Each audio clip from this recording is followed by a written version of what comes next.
5 a.m. Central Time. And at this time, we need to call the roll. Excuse me, Secretary Pendleton, will you call the roll, please? Thank you, Chair Whitten. Trustee Chapman, Trustee Norfleet, Present. Trustee Qualls, Present. Trustee Smith, Present. Trustee Smith Knight, Trustee Trubber, Present. Trustee Tucker, Present. Trustee Whitten, Present. Trustee Young Siegler, Present. Trustee Vasquez. Present. We have a quorum. Well, thank you all again for being here this morning. I'm going to start on a little bit of a somber note this morning and just have a moment of reflection. I think most of you all know about Dr. Curtis Johnson and his passing, and I'm sure that some of you may be grieving some other people as well. So we'll just take a few little moments of reflection this morning. Could we also add that another person from our community we lost this week, and that is Crutchfield. Yes, absolutely. So we'll just take a couple moments, please.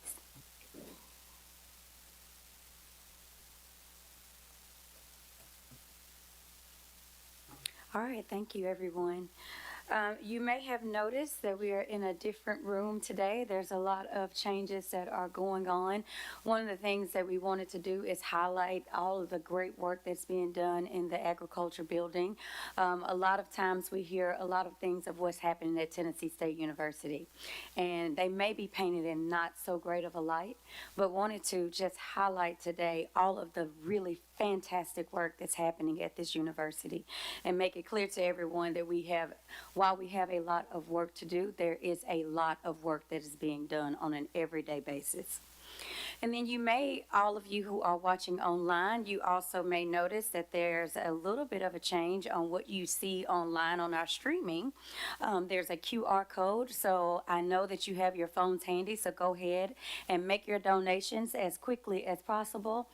We need all of them, so go ahead and do that. You will see them throughout the stream today, and then also you will also notice our new motto, one of our new mottos, and just making sure that we have a future-ready Tennessee State University.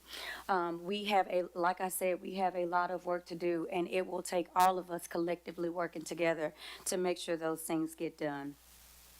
And then you may have also noticed around the room that we have a new trustee. And she has already been introduced, but I will just make a note to Damita Smith-Knight and welcome her, also a Tennessee State University alum. Again, I know y'all are with your Google and being prepared, so I don't need to go over her resume because I think you're probably already doing it yourself. So welcome, welcome, welcome. She is our financial brain, another one of our financial brain trusts on the board, so super excited to have you. Moving on to what we are doing today. In our last meeting, we noted three things. The first thing that we noted is that we were going to do a comprehensive financial review of what was happening at the university, and that we had hired an international firm that specializes in financial review, specializes in financial restructuring, and that is Alvarez and Marcel, and they'll be speaking with us today. The second thing that we noted for you is that we were going to do a comprehensive review of our policies and procedures that are occurring at the university, and that we had hired Butler Snow Law Firm, specifically Ed Stanton, who is a former U.S. attorney. And then the third thing that we told you we were going to do is that we were going to hire an interim president, and that is Dr. Ronald Johnson, who is sitting to the right of me. And he has come in and taken on a lot of things in a very short period of time. He has welcomed all of our new students and welcomed back all of our existing students and welcomed faculty and students and alums with open arms. So we are very excited to have him. And so I will turn my time over to President Johnson and let him speak. Well, thank you, Chair Whitten, and good morning, trustees, as well as my colleagues that are here. I would like to begin my remarks by noting that I came to TSU to support the university's success. I have a long and impactful history of working to ensure that our institutions are vibrant and able to meet the noble calling that began in 1835 with the founding of Cheyney State University in Pennsylvania. I've served on the faculty as a dean and as a leader of several HBCUs. I've written essays and an op-ed and given presentations supporting our beloved institutions. I'm a former member of the board of directors of the and a former member of the board of directors and the member institution board of UNCF. One of my proudest contributions was co-founding the HBCU Executive Leadership Institute at Clark Atlanta University, where I still serve on the board. The Institute's mission is to increase the number of qualified candidates for the presidency and cabinet level positions at HBCUs through a program centered on the development of leadership competencies, mentorship by sitting and former HBCU presidents, and real-time practice in HBCU working environments. TSU is a unique and multifaceted institution. We are an HBCU, an 1890 land grant institution, a comprehensive regional institution, and a Carnegie classification R2 institution of high research activity. With this distinction comes a great responsibility. As the saying goes, to whom much is given, much is expected. Our stakeholders, students, faculty, staff, alums, the state of Tennessee, and others expect us to maintain a financially stable institution. Nationwide colleges and universities, whether elite institutions or smaller colleges, are grappling with structural budget deficits and financial sustainability challenges. Even well-resourced institutions, including several Big Ten universities, have reported large operating deficits. This is not an isolated issue. It is a systemic problem affecting the entire higher education landscape. At TSU, we face similar financial pressures. While we have unique strengths and resources, long-standing financial challenges must be addressed to ensure our continued success. TSU has been navigating financial and operational challenges for several years, reflected in persistent structural budget deficits. Our structural budget deficits and outdated financial controls have significantly challenged the university's stability. In 2019, an external review commissioned by the university highlighted critical issues, including misalignment of staff and faculty and the need for operational and organizational improvements. If left unaddressed, these challenges will impede our progress. The 2019 report, previous audits by the Tennessee Comptroller of the Treasury and the Tennessee Student Assistance Corporation, and the findings from our most recent assessment all underscore the urgency of TSU's current situation. We have launched the TSU Financial Action Plan, which we'll talk about a little bit later, a crucial component of our broader Trajectory Change Initiative, TCI. The TCI is designed to stabilize operations and to set a new course for the university's future. To achieve our goals of transforming TSU into a future-ready institution, we must act now. Through our shared commitment and decisive action, we have the power to build a stronger and vibrant TSU, financially stable and able to meet the ongoing demands of our 21st century. I want to say thank you again to the board for selecting me to come to support this institution. And with that, I turn the mic back over to our chair. Okay, so I know we've laid a lot on everybody really early to start, and we will continue that throughout the day today. So this is probably going to be one of our heavier meetings today. So let's just get prepared to have an open mind and make sure that we have an open bank account as well. Today's proposed agenda, which is included in your board materials for the September 2024 meeting, I move that we approve the agenda, and is there a second? Second. Thank you. It has been moved and second to approve the agenda as contained in the board materials. Is there any discussion? Hearing none, the question is on the motion to approve the board meeting agenda for today's meeting as contained in the board materials for the September 20th, 2024 board meeting. All those in favor, please say aye. Aye. Aye. Those opposed, nay? Any abstentions? And I do want to make note that Trustee Chapman has arrived and has voted accordingly. Good to see you. Secretary Pendleton, do you need to call the roll, or is the motion approved? Great. Thank you. The first action on the agenda is the approval of the consent agenda items, which include board and committee meeting minutes as referenced and contained in the September 20, 2024 board materials. I will defer to Vice Chair Trauber on this item. Yes, thank you, Chair Winton.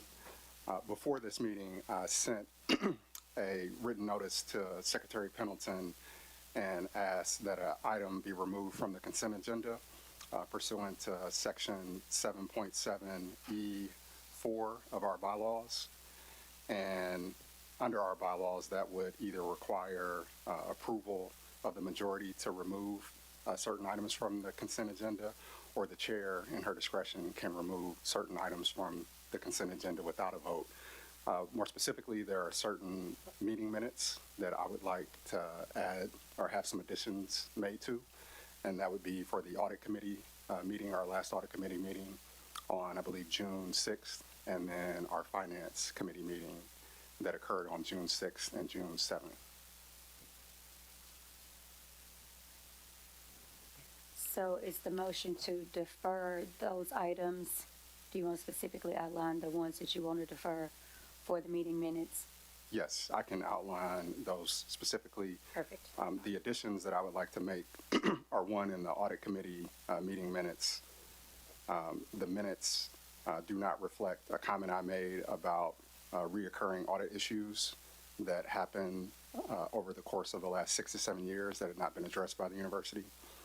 In the finance committee meeting, there were 2 comments I made that are not reflected in the minutes.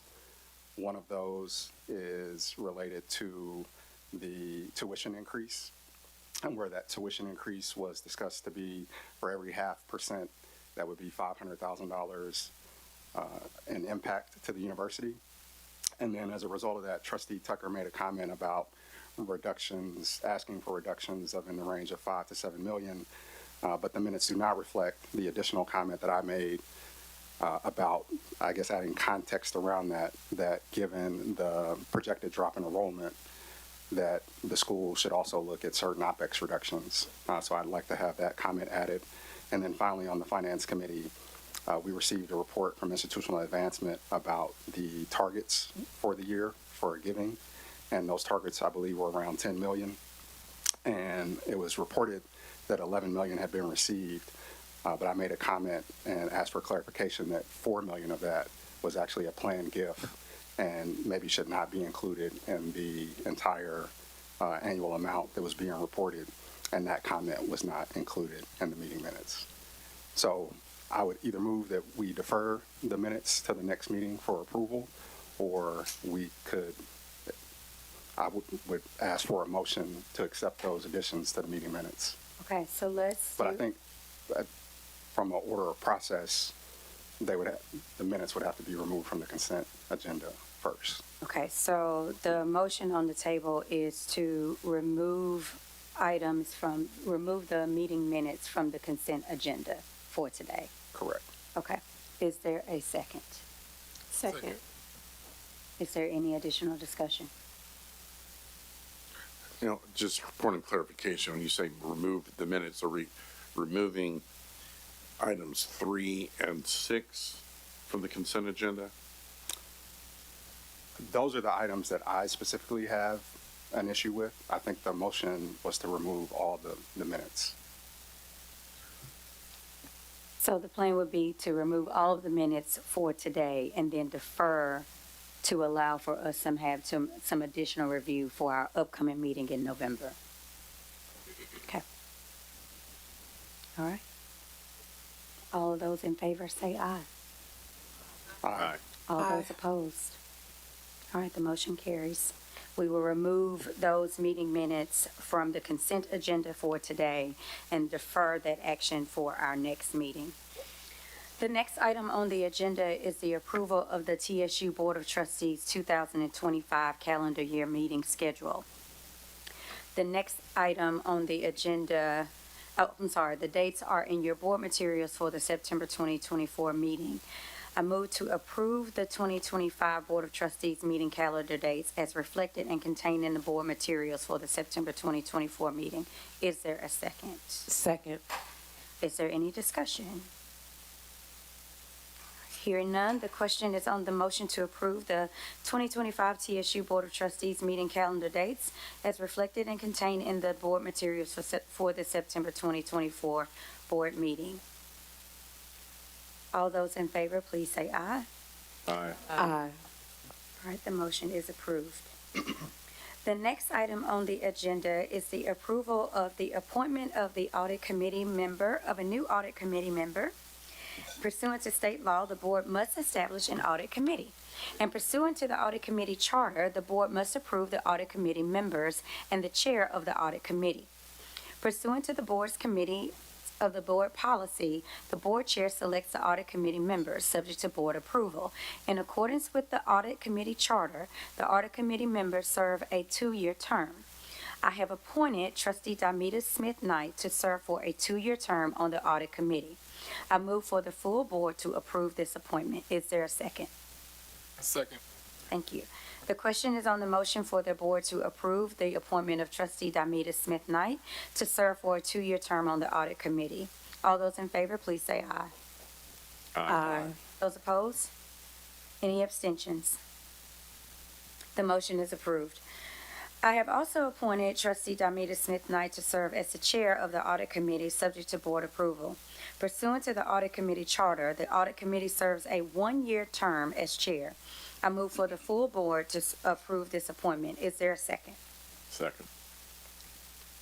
The question is on the motion for the board to approve the appointment of trustee Damita Smith-Knight to serve a 1-year term on the as the audit committee chair.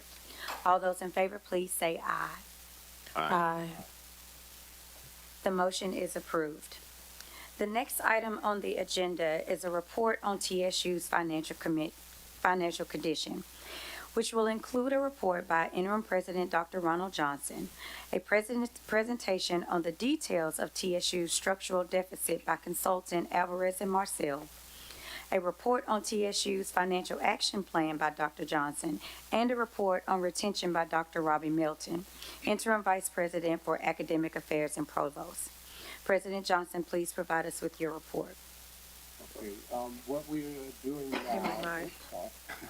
What we're doing now is presenting some of the information that we've been able to develop as part of my rapid risk assessment of the university. The first piece, of course, deals with structural deficits. I mentioned that at the start. The second is, what are we doing now that we can do immediately to begin the process of making a difference in terms of those continuing challenges financially. And then the third is a financial action plan where we have to take immediate action. There'll be a video before the presentation, and the presentation itself will be made by our Executive Vice President and Senior Advisor, Dr. Darrell Burnett. And so we shall begin with the presentation of the details of TSU's structural deficit. The presenter is Jim Grady, who is from Alvarez and Marcel. Thank you, Dr. Johnson. Madam Chair, trustees of the board, good morning. My name is Jim Grady. I'm with the firm Alvarez and Marcel. My team and I have been working here over the last month and a half with Dr. Johnson and his team. And as Chair Winton described earlier, we've been looking at assessing the financial operations of the university since we've been on board. As part of that mission, Dr. Johnson asked me to take a few minutes and summarize some observations, some initial observations about the financial situation in terms of how we got here. My remarks this morning will center on that. Before I dive into it, just a couple of disclaimers with respect to this information. This is very preliminary. It's still under review. You'll see that, in fact, even in fiscal year 23 and 24, it's going to be could be subject to final audit adjustments. However, the information is based on past budgets, looking at financial results within the system, even drilling down into hundreds of accounting entries within the financial system itself. Do I get the building board review, Tim?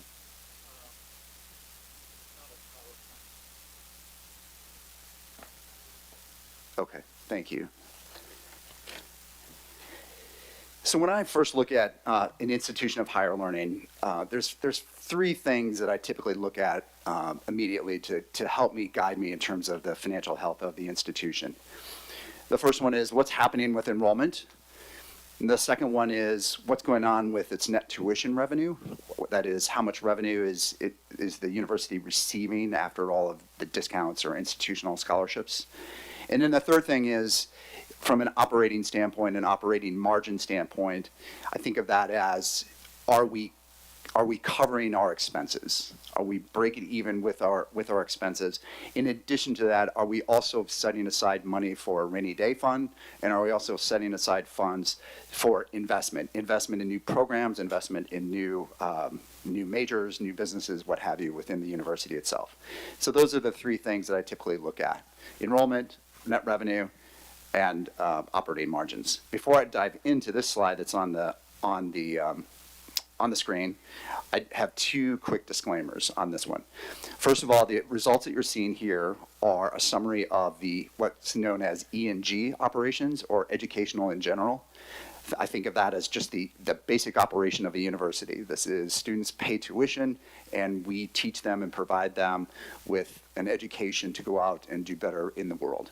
That's the basic operation of a university, and that's what I consider like E&G. These results also reflect, as part of a university, there's housing, there's parking, there's food service, and so those results are also included in this analysis. So that's the first disclaimer I have. The second disclaimer I have is these results, fiscal year 19 through fiscal year 22, are based on audited financial statements. The fiscal year 23 results are based on results that have not been audited yet, or are currently under audit, I should say. And then the fiscal year 24, we looked at these maybe a month ago or 3 or 4 weeks ago, and at the time, these results are reflective of the budget, the spring budget from 24, which reflects about 75% of the actual activity of the university. So again, that fiscal year 24 is almost a proxy. It will be subject to change when all the dust settles upon the final closing. So now let me spend, after all of that intro, let me spend a few minutes, just a few observations on this slide. So here is that third component that I was talking about, the operating margins. There's also the first component on here. Just as you'll note, there is a line here of enrollment over the last 6 years. You'll see fiscal year 2019, 20, 21, it was 6495, 6400, 6292, and kind of a slow drip in terms of enrollment. It comes back up in 2021, and then you'll see in 23, it explodes. There's a 23% increase, up to over 8,000 students. And then it comes back down in fiscal year 24. So that's the first piece. I look at that enrollment, and I make a note of that. The second piece, or the third piece here, is the operating margins, right? If I look at fiscal year 19, 20, and 21, upon a first blush from an operating standpoint, again, are we covering our expenses? For the most part, this data here would imply, certainly in 19, yeah, you covered them. You had a little bit in 20 and a little bit less in 21, but by and large, you're covering your expenses. Is there investment in that? Is there savings for a rainy day fund? That we'll talk about in just a moment. A couple other points. In fiscal year 22, you'll see a big spike. The university at that point used about $63 million in HERF funding. HERF funding is Higher Education Emergency Relief Fund.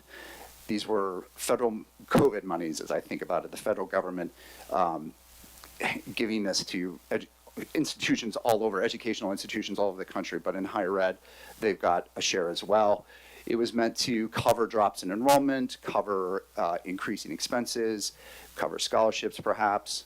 It was to help out universities during the time of COVID. And in fiscal year 22, here at TSU, we see an influx of about $63 million that's used to provide scholarships, to offset costs. So while fiscal year 22 looks like it was great from an operating margin standpoint, there is some context around that. And then finally, in 23 and 24, you see with the influx of students, and we'll get to this in a minute or a few minutes, the cost structure in terms of having all these students come onto campus. And then when you think about all the related costs that are involved in that, you see, again, at an operating, are we covering our costs?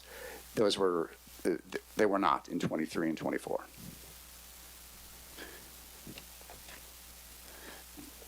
So this is the operating margin side. Can we go one more? Flip ahead. It should work. Go down.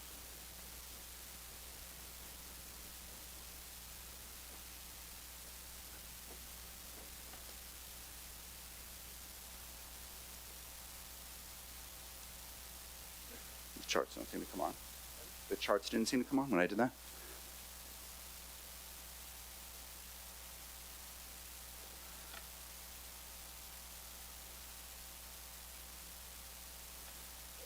Yeah, that's good. Thank you. So this chart here, the next thing I do, or the next layer I typically like to look at down below, is when I look into the results, what are some like non-operating type things that are occurring within the numbers that I see? What are non-operating, like out of the blue, not necessarily, again, going back to that basic core mission of what it is we do here at TSU in terms of teaching and educating young minds.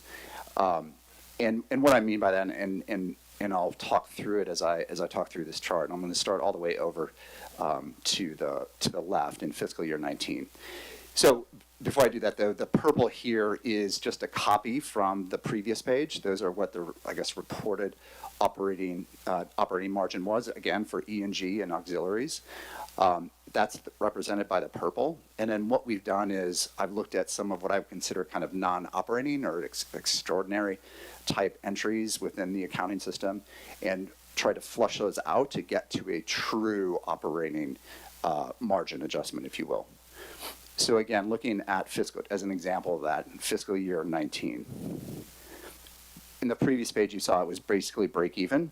When you look into what was going on, you would see that in the E&G space, again, this is the educational and general budget, you would see that there was a transfer from what I call a reserve account, if you will, of about $4.2 million to make that budget balance.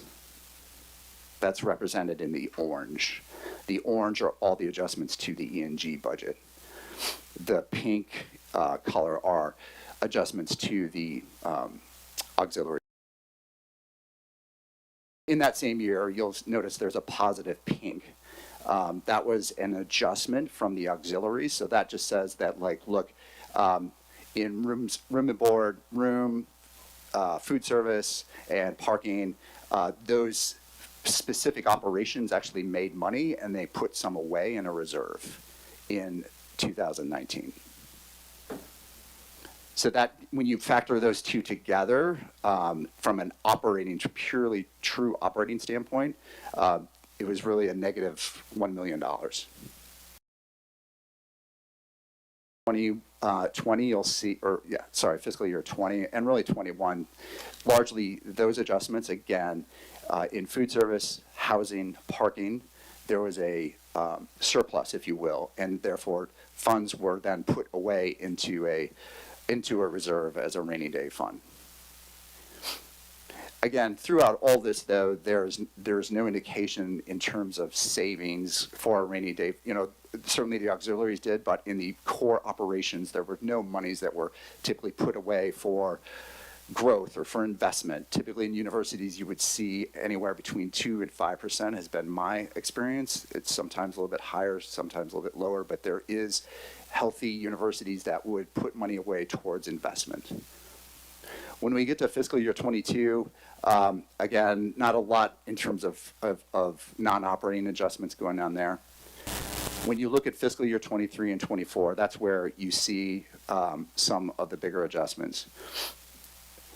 When I looked at fiscal year 23, you see within the financial statements about a $19 million of what's called other income. When you drill into the actual journal entries that support, or the accounting entries that support that $19 million, you see that that's actually proceeds from insurance payment related to the tornadoes from March of 2020. In addition to that, you see the auxiliaries having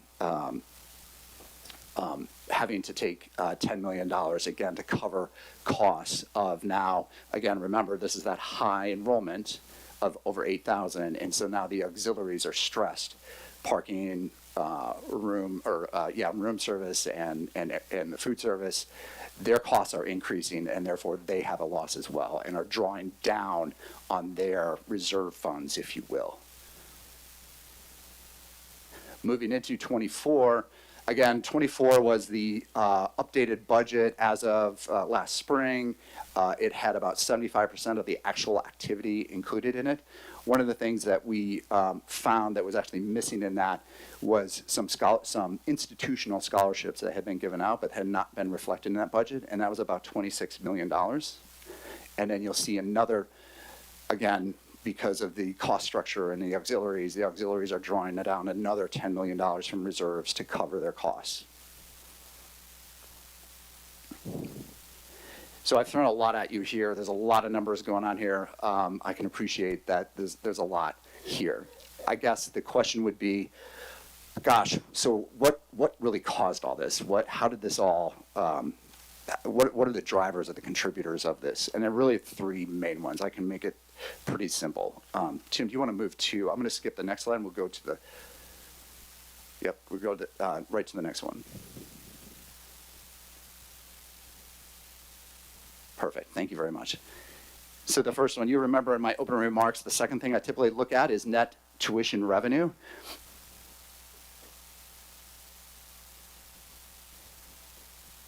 We'll go to the next one, yeah. Contributor one.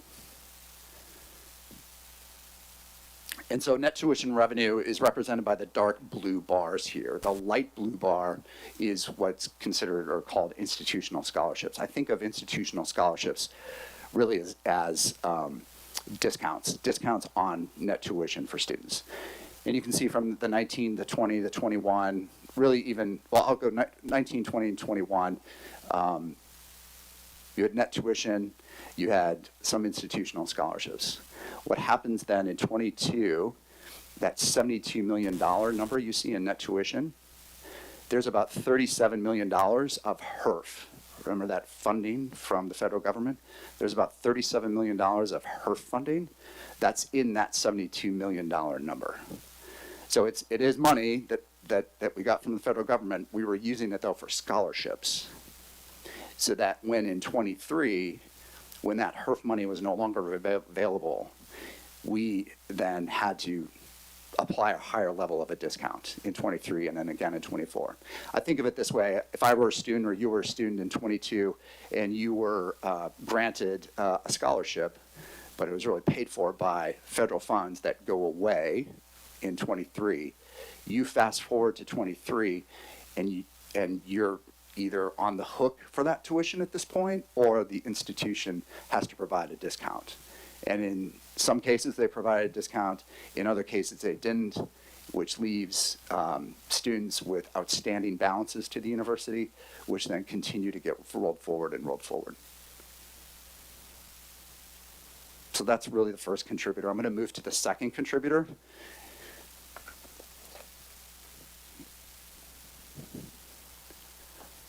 One other disclaimer just on these notes for the accountants out there, and those that are really attentive to detail, you'll notice that there's some per FTE numbers or charts on these charts. The numbers, we had a typo lost in translation. The numbers are typo. The actual graphs themselves are right. It's just the numbers that are representing them are incorrect. But we'll make sure we have a corrected version of this posted. But I just wanted to call that out to you, because I know some of you out there will take the net revenue number in the prior page and divide it by the enrollment number in the first page and say, wait a minute, that's not right. So anyway, I digress. On this slide here, contributor 2, operating expenses. Again, this one's, when you look at the, up until fiscal year 23, the operating expenses were, hovering around that 115, 112, 100, 112, 115, 120 dollars a year range. Remember tuition in that time frame, or not tuition, remember enrollment? That enrollment during this time is there's a slight tick down, but it's not necessarily reflected here in the operating costs. You see that in 23 with that 23% increase in enrollment to over 8,000 students, the operating expenses jump up to 138 million. And then in fiscal year 24, when we lost some of those students and enrollment was back down to 7,200, I believe, you'll see there that the costs actually went up. So there was no sort of focus on controlling for that in fiscal year 24. So that's the second contributor here, is just the increasing costs over time and the non-right sizing of cost to revenue. And then finally, the third contributor, we touch on auxiliaries. And here you can see in 23 and 24 by those dark blue, that's where the auxiliaries were taxed. They were for a while marginally contributing, making a little bit of money. But then when the onslaught of increased students in 23, that's when their operations were really still feeling pressure as well, and they were actually losing money and had to come and draw on reserves for that.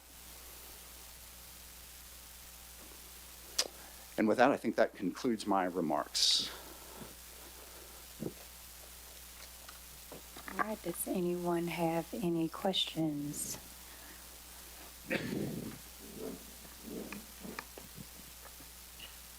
I'm trying to find a simple non-accounting summary. Yeah. But if you go back in the 1920, we were sort of treading water. Yes. Then there was the influx of the ESSA funding, Yes. which then sort of covered up some of the foundational challenges that were in place. Yes. And then when the party ended Yes. and the additional enrollment exposed Yes. a lot of infrastructure, financial challenges for the university. That's exactly right. That's very well said. Dr. Johnson mentioned 2019, there was a commission study on the expenses and looking at expenses. And then COVID happened and money became available. And I think that really, I don't want to say added fuel to the fire, but it taxed a stressed institution as it was and covered up, exactly as you said, covered up some of those blind spots. I have a question. Yes, ma'am. How did other universities utilize those HERF funds?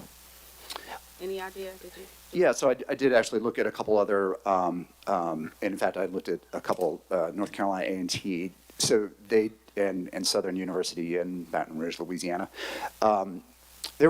They had plans for them. They were very measured on how they spent the HERF funds. They spent it on scholarships. Some spent on scholarships, a little bit on scholarships. They spent on facilities, upgrading some facilities, and even some put it away as almost rainy day funds. And in fact, if you go look at Southern University's report, they still have, I think it's either $6 or $8 million of HERF funds that they have in a rainy day fund or in a reserve.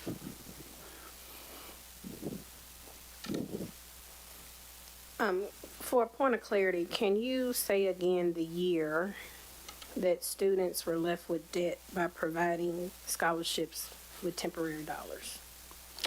That would have been fiscal year 22.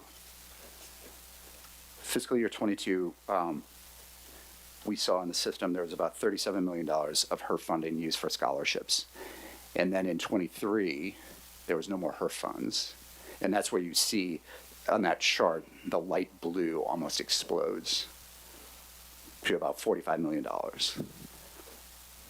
Do we have an idea of what the debt was left for the students in amount? So the last the debt on the students, so to the university, that would be a student receivable.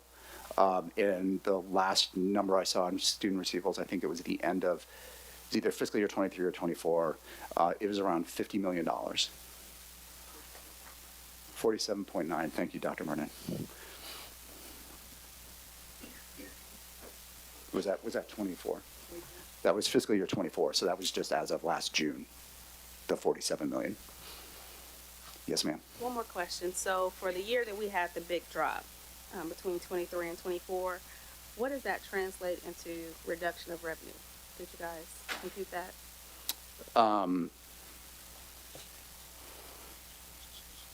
So the total revenue in 23 was around, and this includes the institutional scholarships, and this is just net tuition, so this doesn't include the state. So just tuition, gross tuition was about $99 million in fiscal year 23.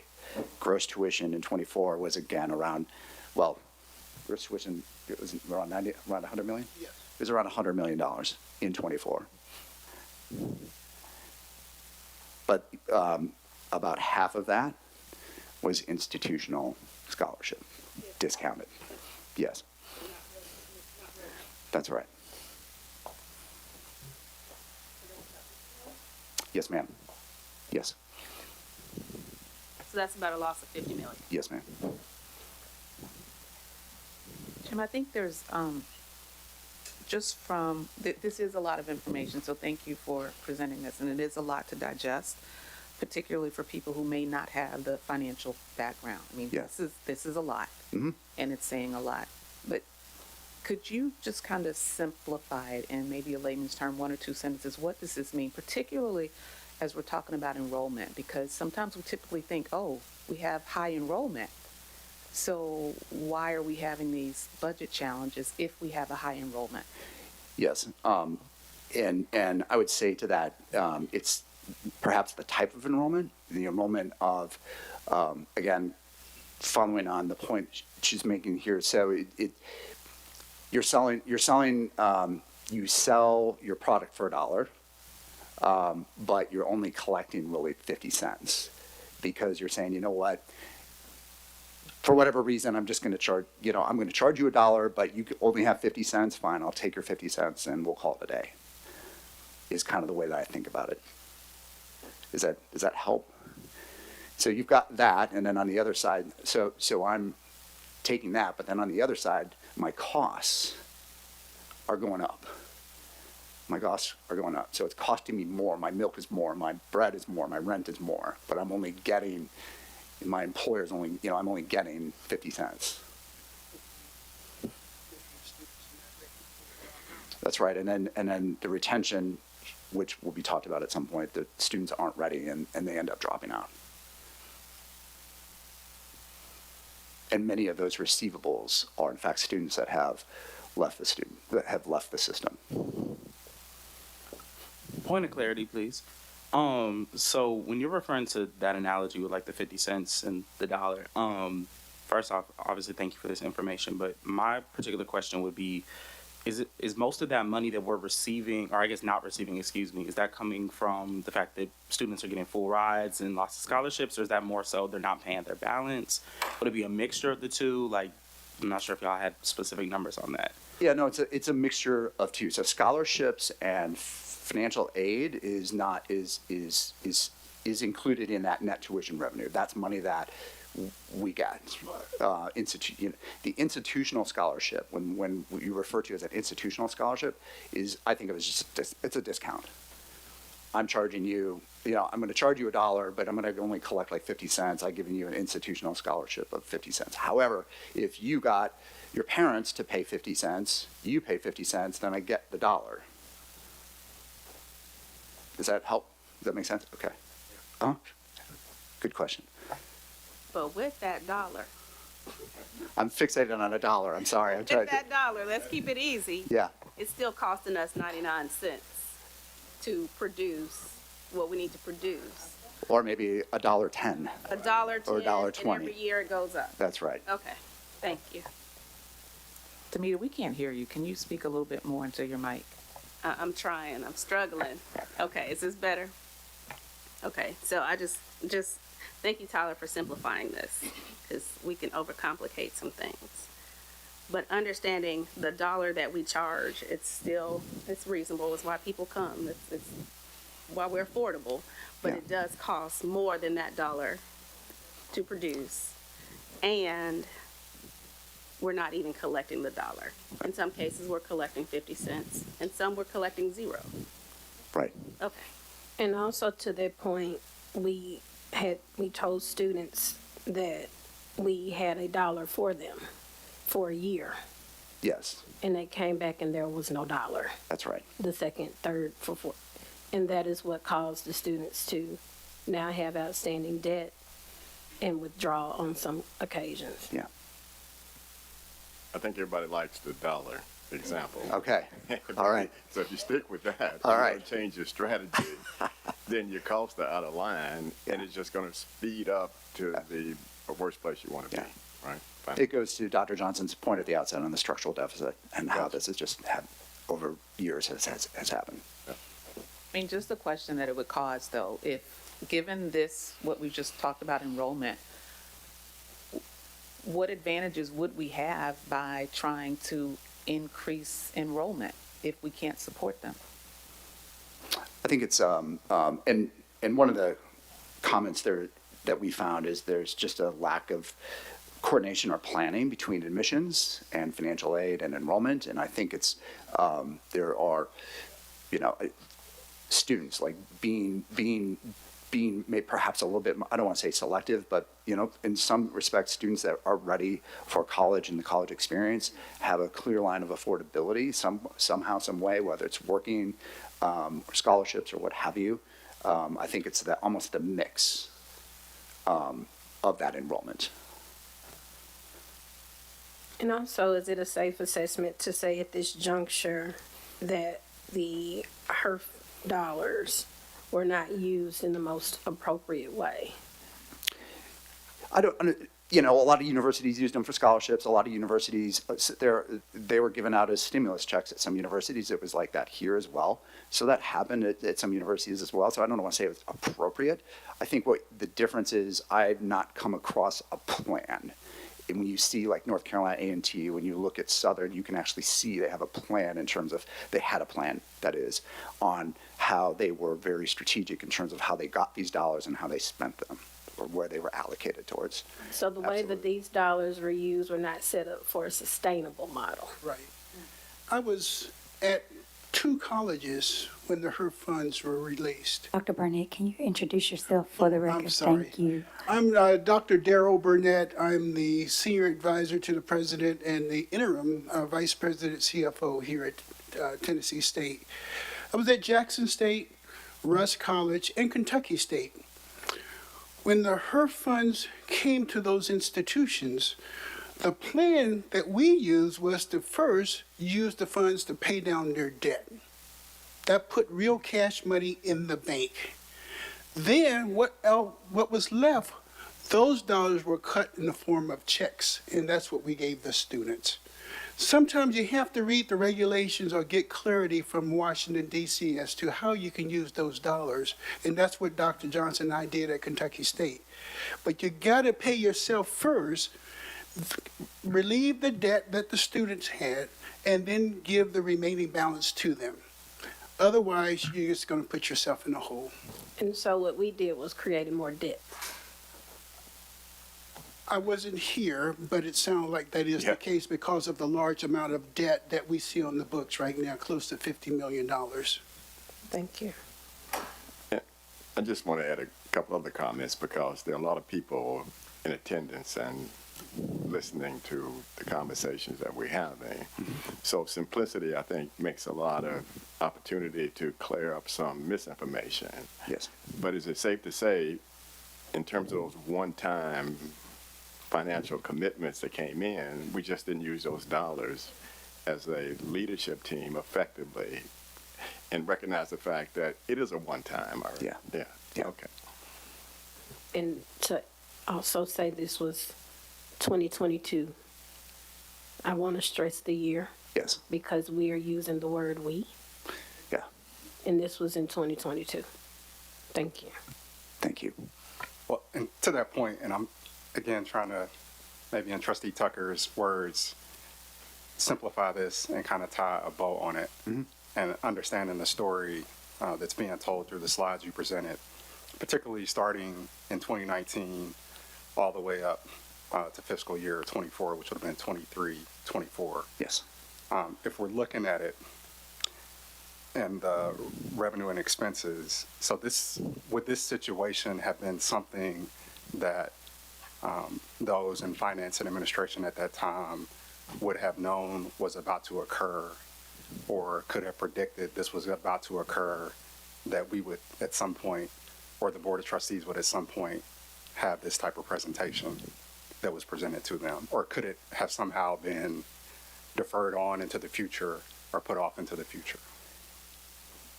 Yeah, that's I'm trying to think of a way to answer that.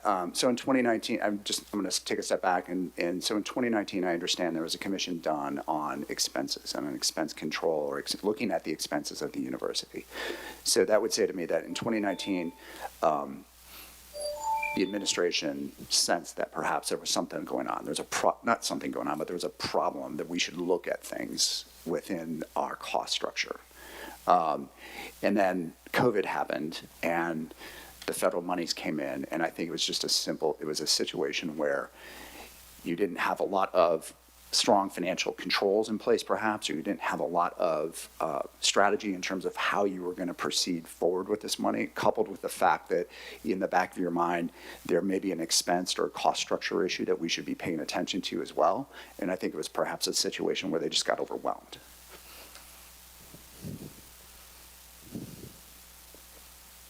Again, I'm just speculating. I wasn't here, and I didn't. Yeah, I'm not in their minds. Yeah, understand. Okay.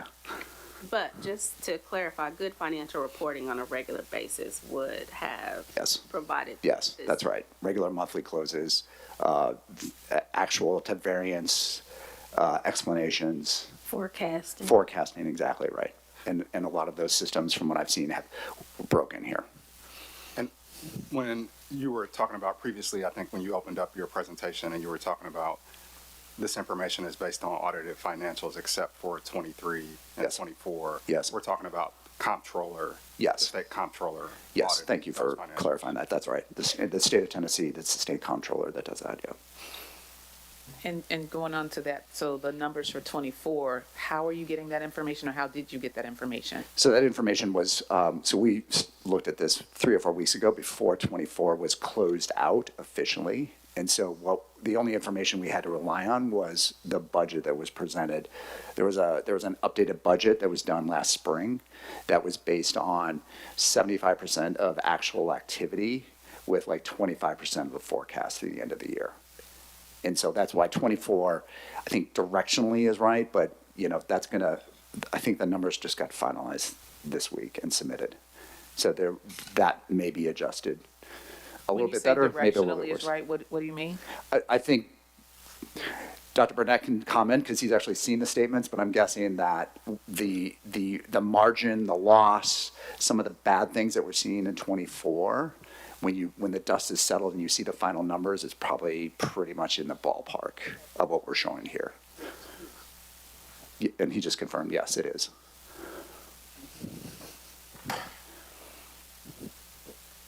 All right. Any additional questions for Jim? Just one last one. Yes.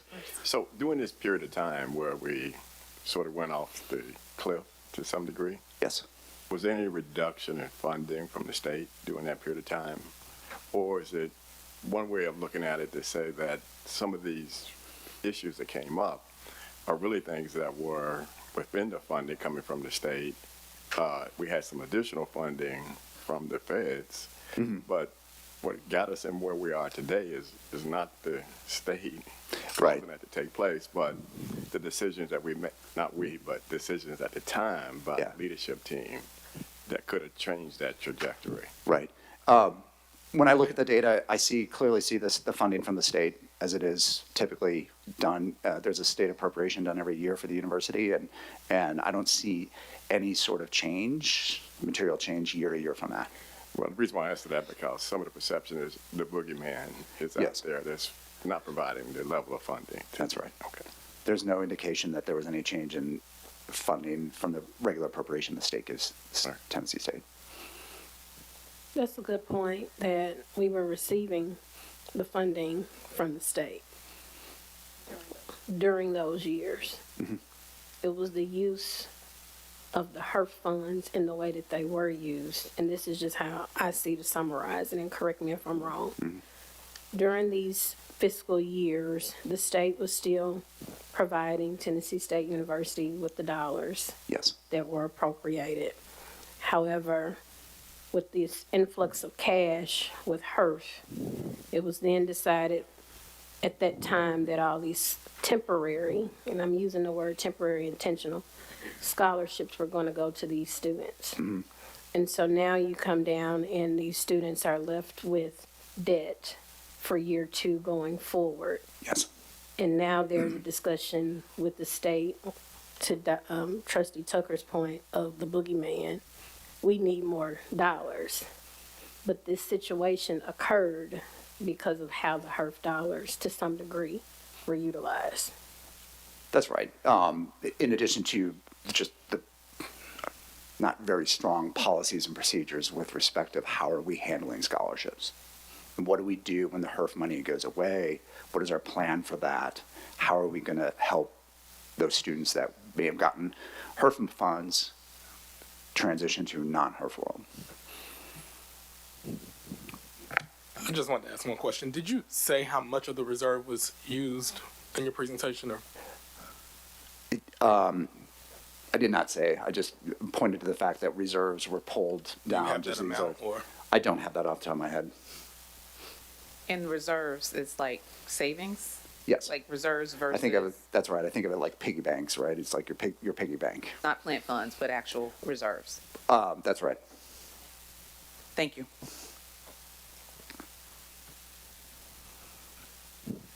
Any additional questions?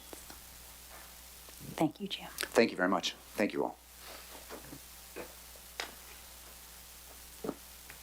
Next up is our interim provost, Dr. Melton, and she's going to share some of the strategies that we're engaging now to improve retention. And so, Dr. Melton. Thank you, Madam Chair, Board of Trustee, colleagues, deans, chair. I come to you, Robbie Melton, serving as the interim provost. Again, I come to you in terms of retention and progression. In other words, to just break it down, we need our students. So with retention, everyone, I want to point out one thing. Come back. And not only come back, stay with us, graduate with us. And we have to do it in starting this presentation with everyone in this room. So everyone wearing blue, I thank you. If you have on TSU colors, pins, whatever, it shows that you want to be here. And our students and our community need to hear right now that all of us, proud of being TSU and proud to be here. So I want to start off this presentation to say, I want to be here. And that's how you start retention. So with that, I have a few slides and I have an action plan. So can someone help me with the slides? I'm going to need a little help, Casey. Okay, you can help me there. Life is good. Okay, yes, all right. Here's our retention rate, and I was able to look at a 5-year view, pre-COVID, COVID, and post-COVID. Ladies and gentlemen, trustees, we retain 60% of our students. Forget about the highs and the lows in enrollment. Look across this 5-year trend. In other words, reverse it. We lose 40% of our students. And with that, and with President Johnson, we were able to take this data. I have my deans, AVPs, colleagues here to look at what are we doing where our students are not coming back. Next slide, please. Thank you. Retention is those returning. Progression is how some of our financials comes in. How do our students progress? If you look at your fall cohort of 2022, again, 60% return, but look at progression.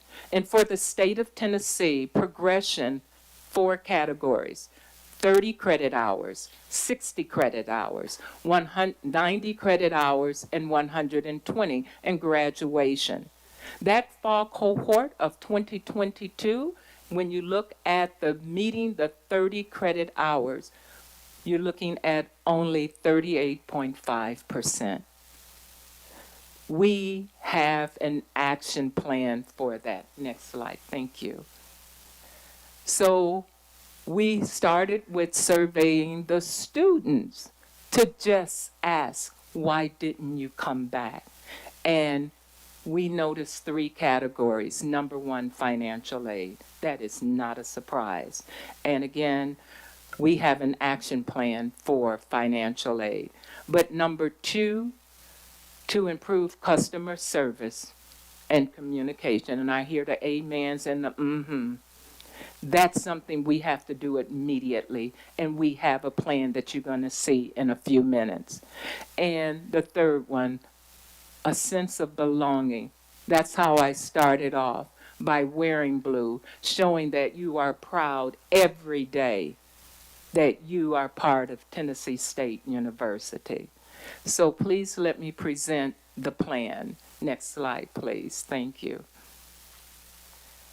Here are our 3 goals: to increase first-time 2024 freshman retention, those returning to Tennessee State University. I am pleased to share with you with the reorganization plan, retention first-year freshmen is now under the Office of Academic Affairs. Number 2, to increase progression of first-time freshmen by 5%. In other words, we want them to reach that 30 credit hour by the end of summer 2025. And of course, everyone, number 3, to increase that graduation rate. Those are the 3 pillars that I am standing on, presenting to you today, to increase retention, progression, and the graduation rate. Thank you. And the action plan. Some of these things you will say that's common sense. Some of these things are way out of the box. Some of these things you're going to say, go TSU. So very quickly, we have a reorganization of the first-year advising unit to the Office of Academic Affairs. We are looking at advisory training under our QEP and our cadence. Also, a full review of degree works and CPODs, the students' program of study. All of that now falls under the Office of Academic Affairs. The third one is what I call a common sense, a touch point. We have high tech, but we have to have high touch. In other words, within 3 weeks, all freshmen must have a personal touch point. And again, at TSU, so you know, we have outstanding advisors. However, our students self-register. And as you all know, as students, you can hear what your advisor recommends. However, by the time you leave that advisor and you go down the hall, you meet with your friends, and your friends will say, go and take this course, that course. Now you out of sync.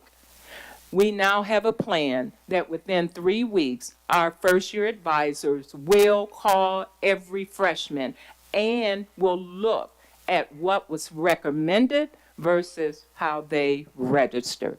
We are closing the gap on what we call the challenges. You will also see now they will be trained as mentors, not just giving them the coursework, but having that touch point throughout that semester. Number 2, to revise UNIV 1000.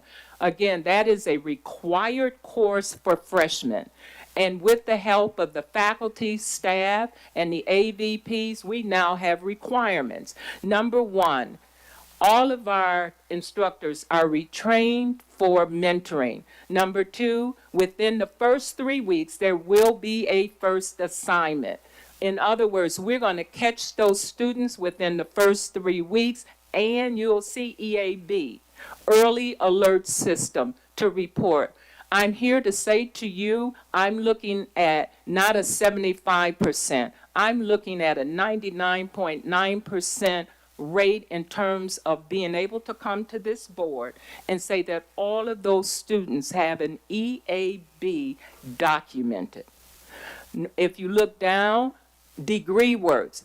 Please know with degree works, students are able to look at their degree works. They're able to look at their course of study. It's not a secret anymore. They can log on, my TSU. So if you're listening to me, parents, community, they have the way of also tracking and monitoring, but they must be trained. They must know that they can do this. So that's part of the action plan and the career profile. Ladies and gentlemen, when you come to TSU as a freshman and you would like to be an engineer, sometimes it's hard to understand why you must take Philosophy 101. They don't see that connection.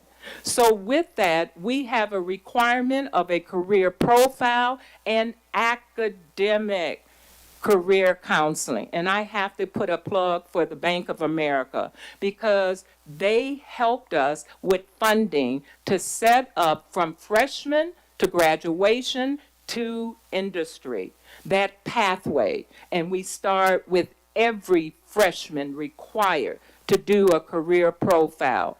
And then you'll see student activities. On behalf of Student Affairs, I have Dr. Bridget Goldman here. We are collaborating together. That sense of belonging means that you have to be active and engaged here at TSU. So now it is a requirement that all freshmen must attend at least 2 student activities. Ladies and gentlemen, this goes beyond football, basketball. We have outstanding other student activities, clubs. So again, you all know if you belong, if you participate, retention will go up. And again, we have modules on health and wellness. When you feel alone, remember they're leaving home. And all of a sudden you have that need to belong. We now have that in terms of our counseling center. Next slide. And again, we have the expansion of our academic coaches. Ladies and gentlemen, I'll make this very clear. Our coaches are not sitting in a building. We have coaches online, on ground, and specialized for adult learning, for online learning, even for our athletes, for our band. In fact, they're going to travel with them. If you're going to be on a bus for 3 hours, I want those coaches on that bus also, providing tutoring, mentoring, coaching. So again, we're looking at mobile tutoring services and identification of special groups. Again, just to summarize everyone, we have increased hours, and here's where I go out of the box on you. When our students leave for the winter time, we will now have a follow-up. When they go home, we're going to go home with them. And if they choose to say, I don't want to come back, we have an outstanding global online e-learning online degree programs and courses. We're going to offer extreme winter and spring courses for them. In other words, you're looking at a plan that just in case they go back to Detroit, yes, I'm from Detroit, and they decide I will not come back, we're going to go and bring Tennessee State to them in Detroit. We can do that with technology. And then I just want to end with, thank you. Ladies and gentlemen, retention starts with us. I'm proud to be here at Tennessee State University. Ladies and gentlemen, I'm at retirement age. So when I stand here and say to you all, I want to be here, yes, we have problems, but together we can do this. I'm going to bring them back in terms of retention. You all will fix the financial aid, but everybody in here, and I'm going to turn around and look at everyone here should be saying, I'm glad to be at Tennessee State University. Thank you all very much.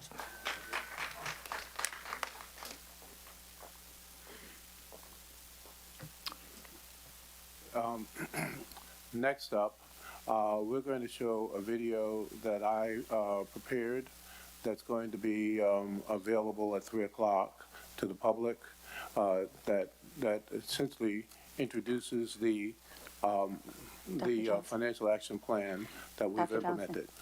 Before we go into that, though, I know there are a couple of board members that have some questions for Dr. Milton. So y'all will have to wait with bated breath for the video, but it will be coming shortly. I do appreciate the action plan that was presented. I think something that resonates with me, though, is still the customer service piece. So I know that the survey was conducted, but improve customer service and communication.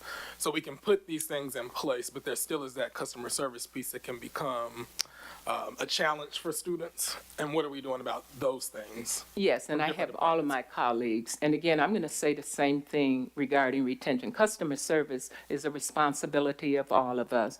And we do have a customer service plan, but it starts with every individual, every department, every college, and the president. And when they present the 100-day plan, we'll present that. But yes, there's not an excuse for not answering a phone.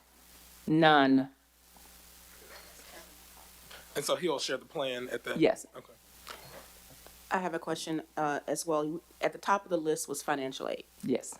So if we don't fix financial aid, the rest of the points are mute because students, and that sort of coincide with our first presentation of the debt that we have incurred due to the fact that students were given a zero balance at the end of the HERF funds, but then when they came back, they accrued additional debt that they did not pay.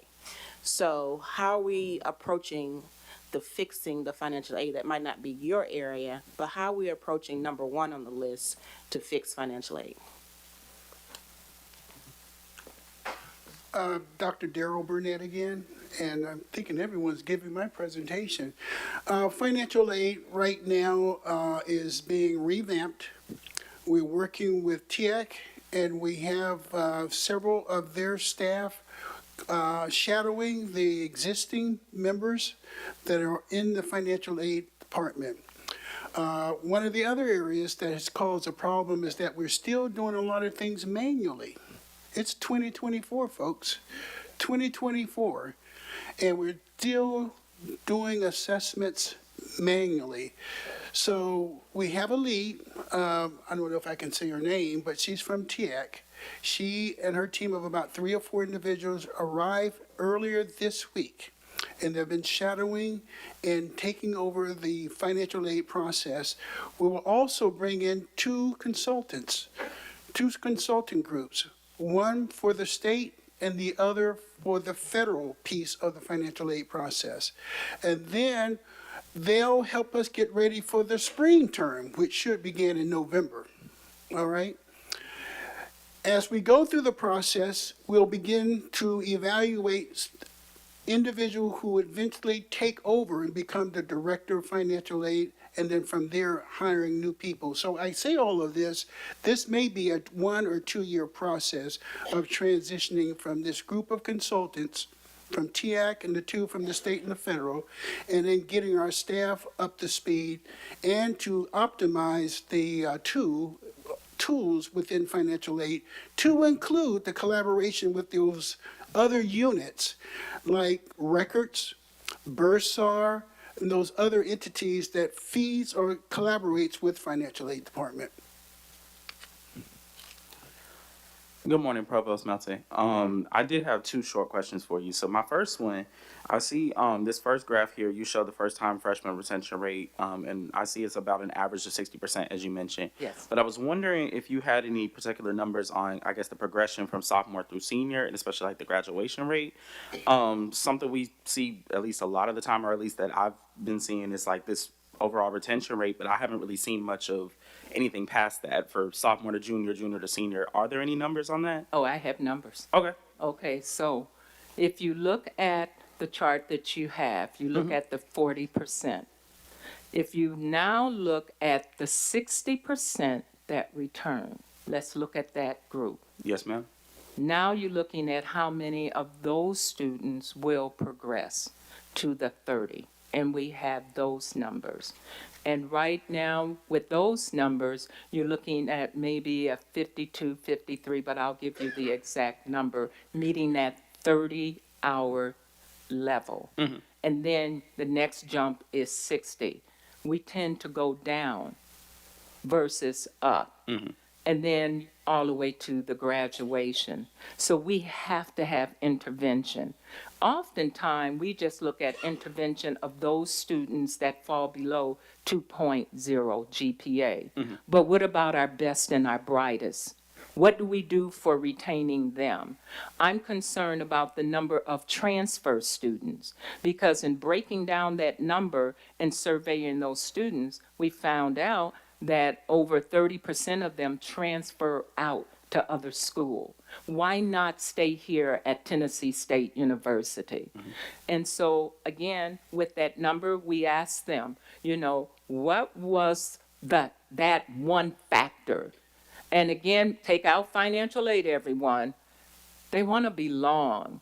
So again, we got to beef up our academic coaching. There are so many things we can do. And again, we're not just looking at TSU. I cut across all of our LGIs. I looked at other HBCUs. I can give you data in terms of gender, international students. The bottom line is we have to have them to stay in order to increase our overall enrollment. So again, as they recruit, and they're going to present that recruiting plan, once they get here, I got them. So Dr. Melton, speaking to those people who get here, I think we would be doing a disservice to the conversation if we didn't talk about who we are admitting, because that contributes to the retention, the Yes. progression, and the graduation. So would it be fair to say that even the first presentation that we heard, what are we doing to make sure that we're recruiting academically and financially prepared students to come in? Yes, and I'm going to have Dr. Goldman, who's over enrollment and admissions. Okay, that's one Okay. question, Yes. one part. Following up to Tyler's question, we have the retention data. It would also be helpful as you prepare that chart for us to have the graduation rates and data over that same period. Yes, and I have that. 4-year and 6-year graduations. Yes, I have that data right now. Okay.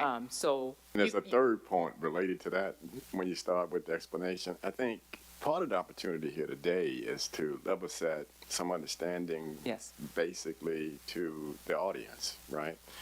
And it'd be worthwhile as you go through those two, then Yes. talk about how the graduation rates affect, because some people think just when the kids show up, we get paid, but it's also tied to the graduation. right. And I'll have Dr. Burnett to talk about the financial feedback in terms of, to answer your question, Trustee Qualls, our graduation rate, looking over this 5-year, is around 32%.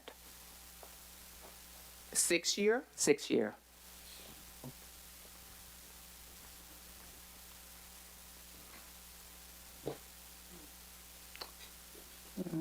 Yes, and you see the look on my face. That's why that third goal is to increase graduation rate. We looked at it over a 5-year period. Okay. And this may be a longer discussion, but I know you talked about the plan. You talked about a lot of the things you were going to be doing, or the action plan, the student survey. As an academic, as you all are academics, what benchmarks did you do in seeing what actually works? Not Yes. just from what the students are saying that they want, but looking to see what works for this demographic and Yes. population, and how will we be able to implement it with the resources available, Yes. and making sure that our students are going to be successful. Yes, I can answer that one.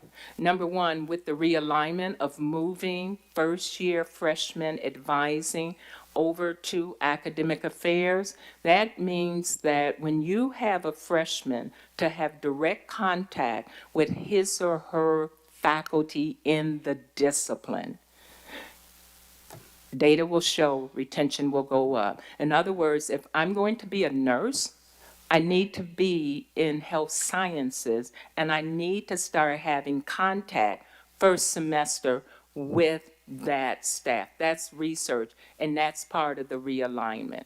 Okay, so, and Dr. Goldman's apologies, I know you're waiting, but Dr. Melton, also, how much of our compressed week for Yes. classes contributes to our retention rates?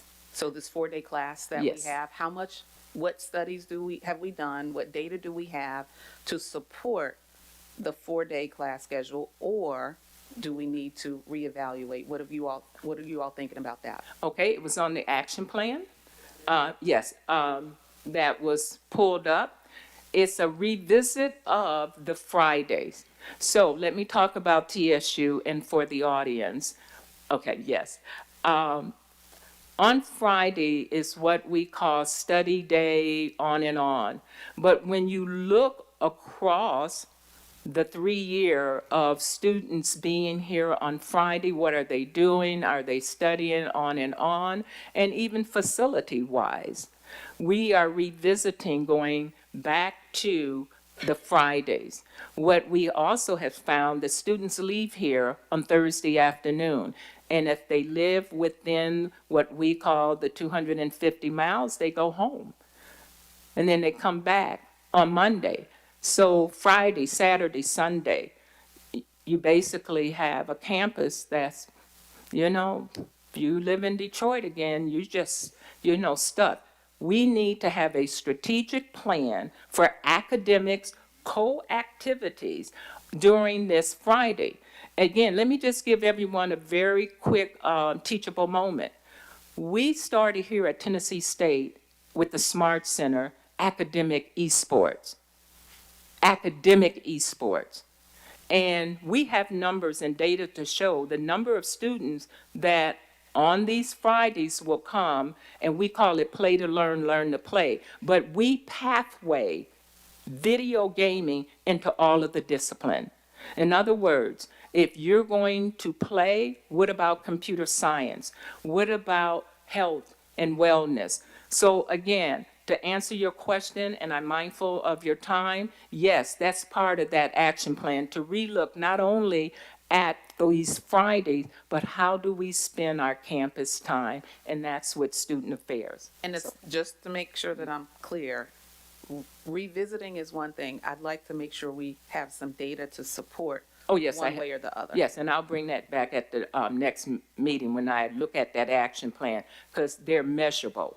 And then I'm able to say based on this. But one last thing, that last point that went away was something called Family Campus Day at Prairie View, because again, we took the time to investigate with all of the other HBCUs, their retention, their progression. One thing we miss out on, and it's something called Bring the Family to TSU. Every semester, they have a family day where they bring, forget homecoming, life is good, but bring them on campus so they can experience, so they can show off the Tiger Bell or whatever. And it sounds so simple, but it increased retention. The family felt part of Tennessee State University. I'm so sorry. Quick question before you walk away. Thank you. You did mention that over the past 6 years, we've seen a graduation rate of 32%. What do you think is contributing to that? I know we keep saying financial aid. Yes. We're gonna put it over here in the box, but thinking about the discussion we've had about Yes. her funding and all of that, do you believe that this dip in graduation, starting with that incoming freshman, is just coming simply from balances? Yes, there's a need for customer service. Yes, we want to wrap our arms around our students in terms of a system of care.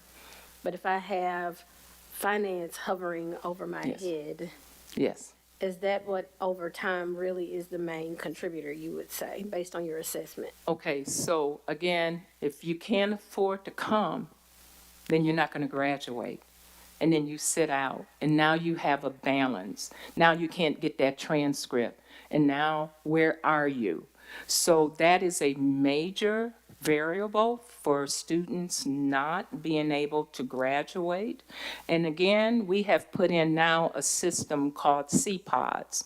And again, from the start, you should be able to track your courses, your progress, all the way to the end. So when I come back to you in November, I can also give you data. But financial aid is, again, a major reason for these students not graduating. And I wanted to level set with that. Yes. Because I do want people to still understand the beauty and the strengths of Tennessee State University.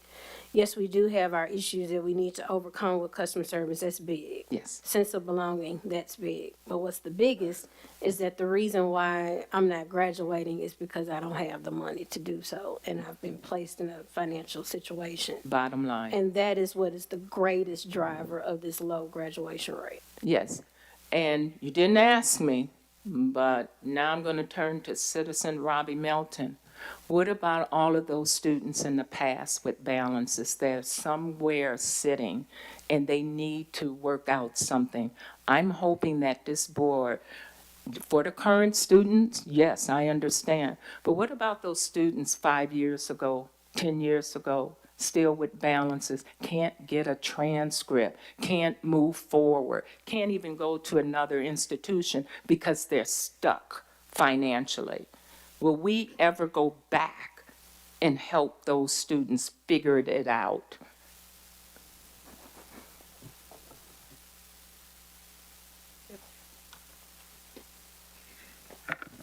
Trustee Winton and President Johnson, I just want to share just a little bit of information that I shared in our informational meeting, but the question was around the profile of our students that are coming in.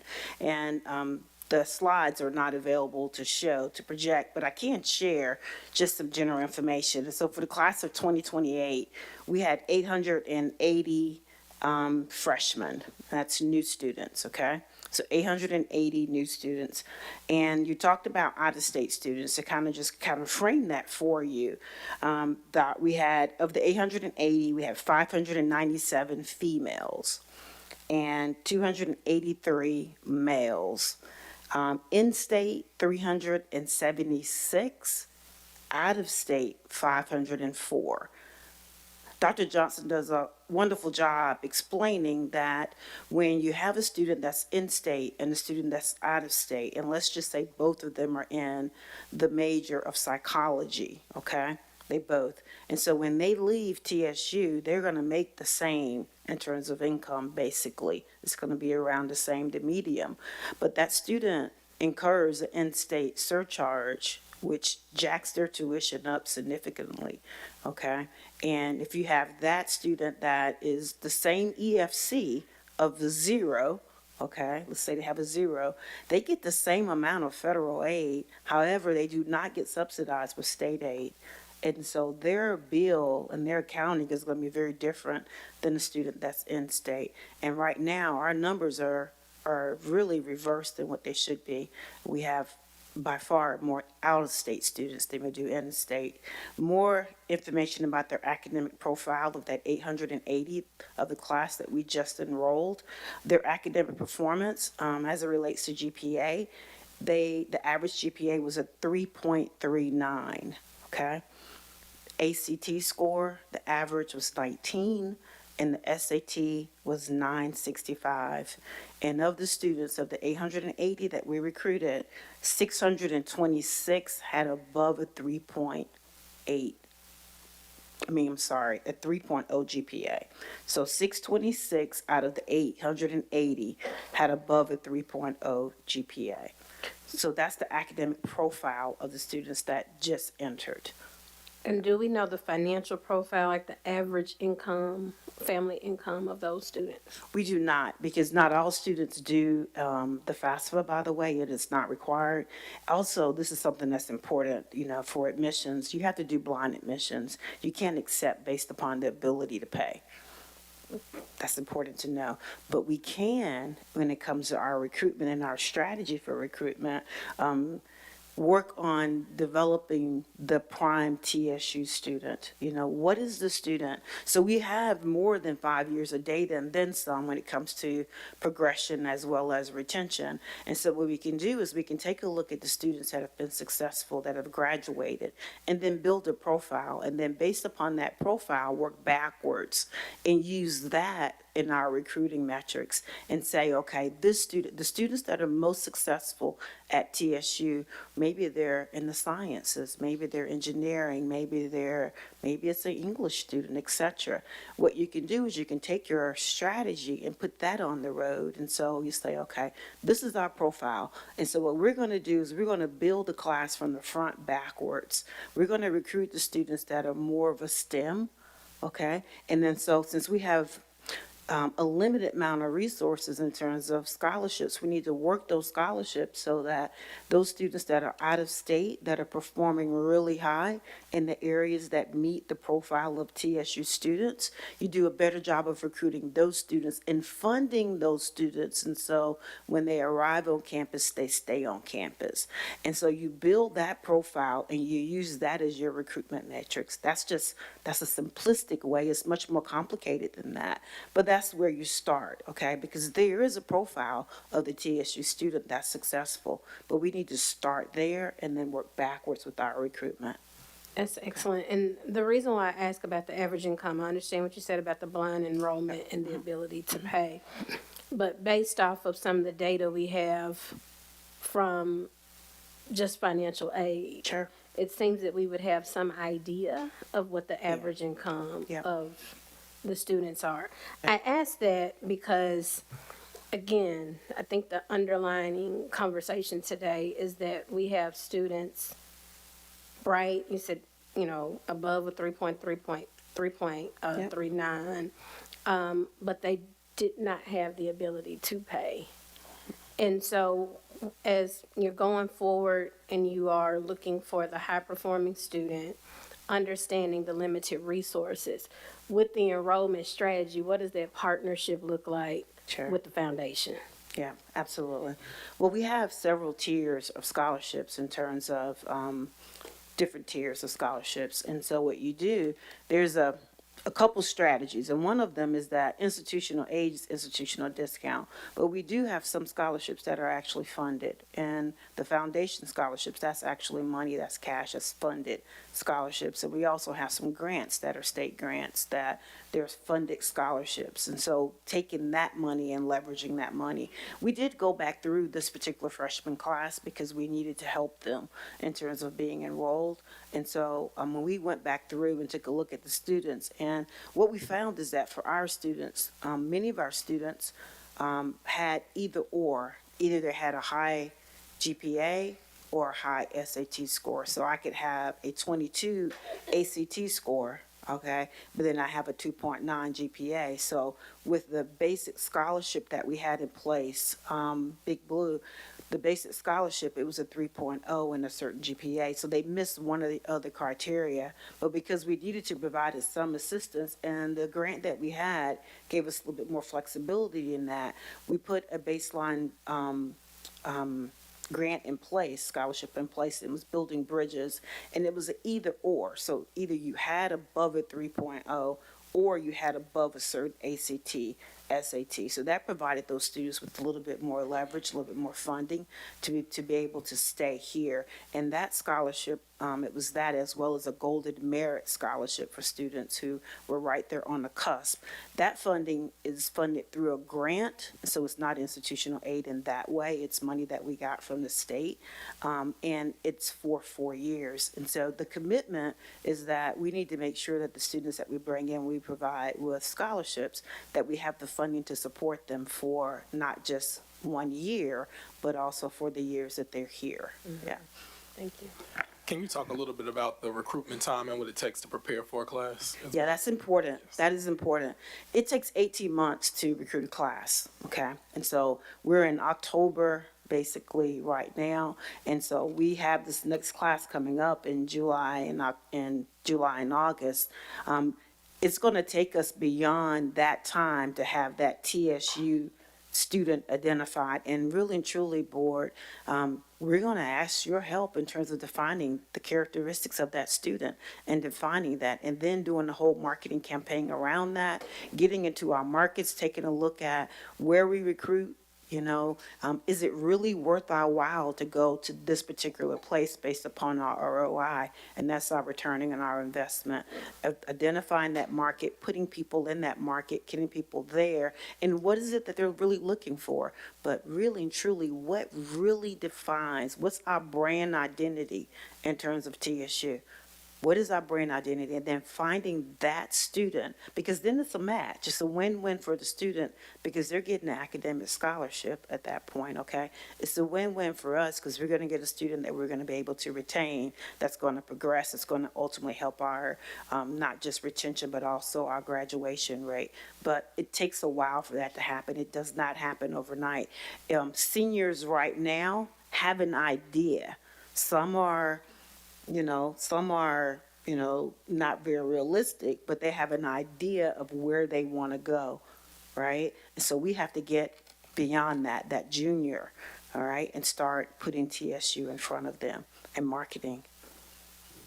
Good morning, Dr. Gomez. Hope you're doing well.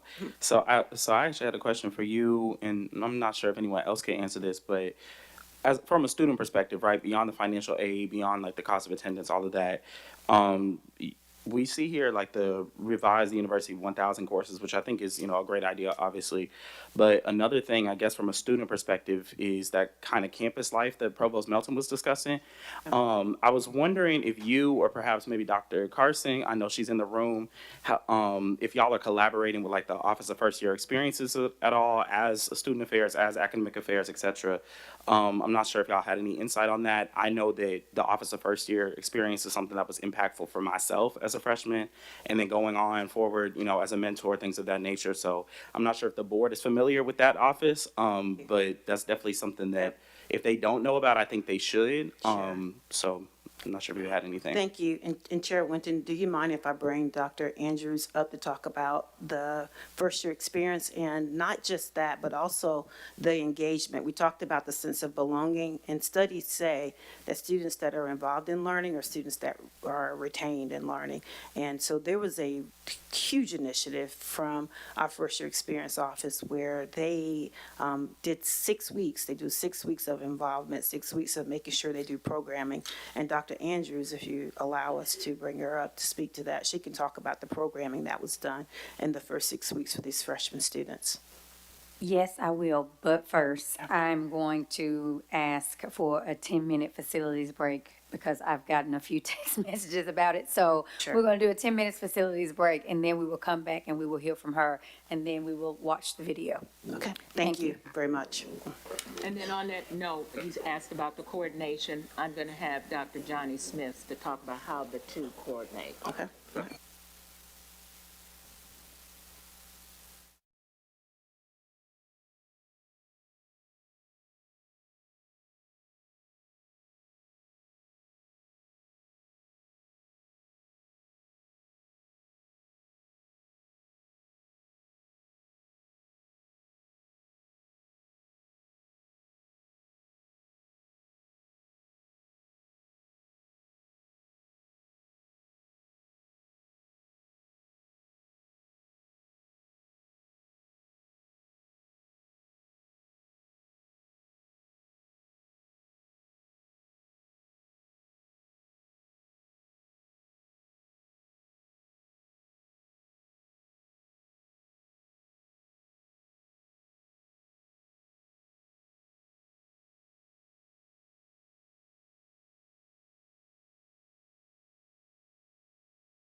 we are going to get back started because I have to go to work for the job that pays me, so I would like for y'all to move it along.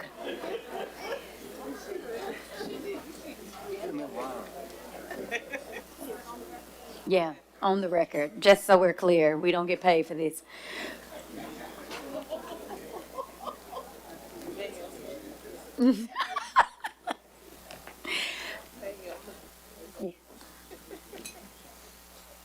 Okay, so please introduce yourself for everyone. Good morning, Madam Chair, and to the board, Good President morning. Johnson, and everyone in the room. So my name is Dr. Tasha Carson. I serve as the Assistant Vice President of First Year Students in the Division of Student Affairs. I'll be very, very brief, but to echo what was shared by Dr. Melton and Dr. Goldman, in the Office of First Year Experience, we believe that the first 6 weeks is the most critical time for first year students. All the research suggests that if you don't catch a first year student in that first 6 weeks, you have a harder time getting them and getting them to stick and stay. So we're very proud in our office that we have created 5 opportunities to have these touch points with first year students. As Trustee Valquez said, we do have a mentorship program called the Tiger Power Mentors. They serve as peer advocate leaders. To date, we have 237 first-time freshmen in our mentorship program. Tyler was a former Tiger Power mentor, and it just becomes a gateway to several opportunities for student leadership.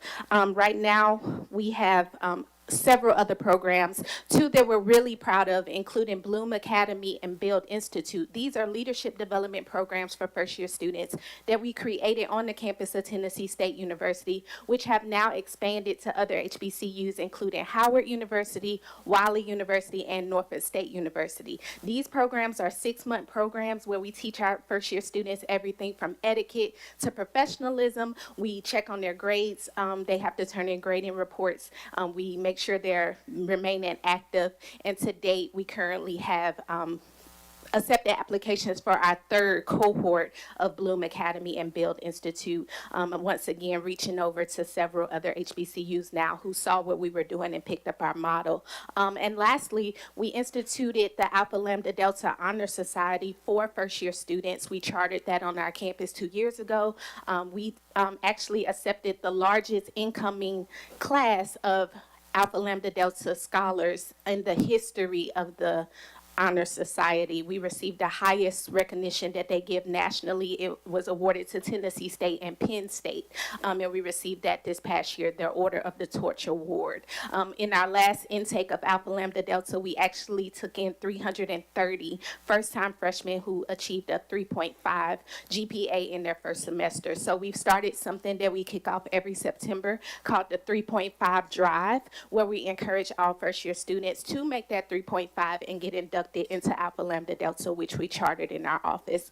So with those programs alone, like I said, those are 5 opportunities that we make sure all first-year students receive sense of belonging, that they know they have somewhere to go, somebody to talk to, and we're constantly pushing them in their academic pursuit. So we're very proud of these programs, reaching about 20% of the first-year class already.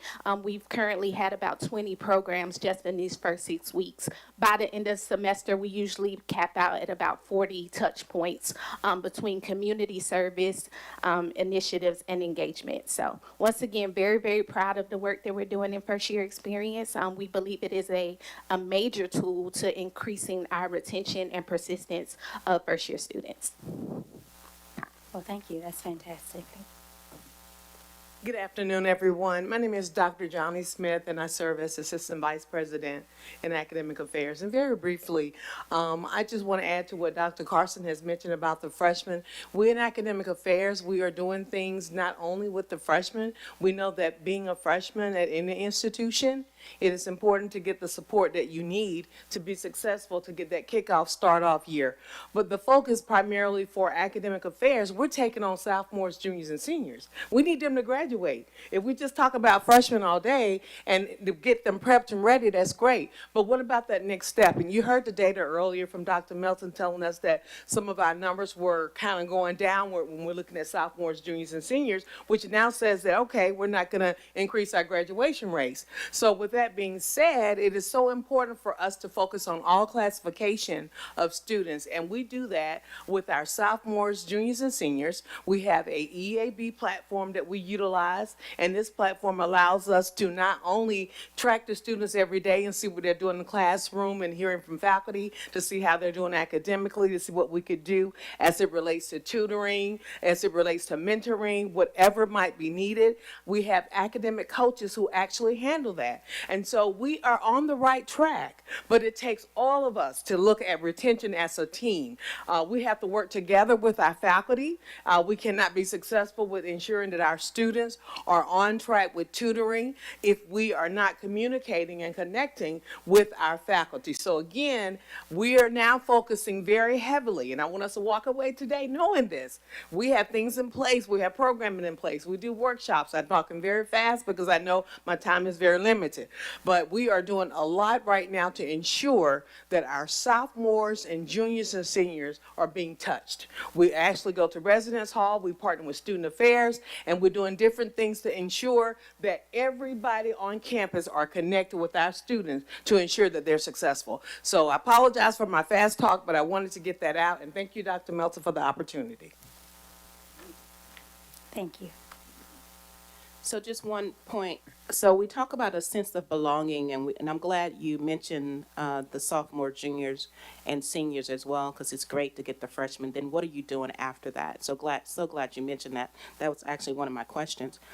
Now, what are you doing as far as faculty and staff? Because we touch the students every day, all day, every day. The sense of belonging, not just for the students who are here, but also for the faculty and staff who are touching the students every day, all day, that sense of belonging for them as well. And we need a sense of belonging also for the faculty and staff. On behalf of the Faculty Senate, and thank you, Dr. Young-Ziegler, as you know, we believe in shared governance. Not only do we believe it, we do shared governance. And this summer, we also conducted a survey with VT, coordinating that to find out the faculty challenges, their concerns, and their recommendation. And very quickly, again, from that survey, and we also conducted that again this fall. Dr. Eric Smeller, would you give the top three, please? Good morning. I'm Eric Schmeller. I serve as the Director for the Center of Service Learning and AVP in Academic Affairs. The survey we ran, number one from faculty was facilities issues. I believe salary was in there, of course.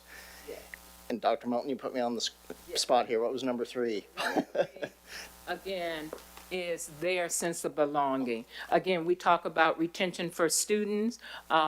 Trustee, I'm also concerned about the retention of our faculty and our administrators. We have outstanding, distinguished faculty members. We have to keep them also. So we did conduct a salary adjustment. That was number three, life is good.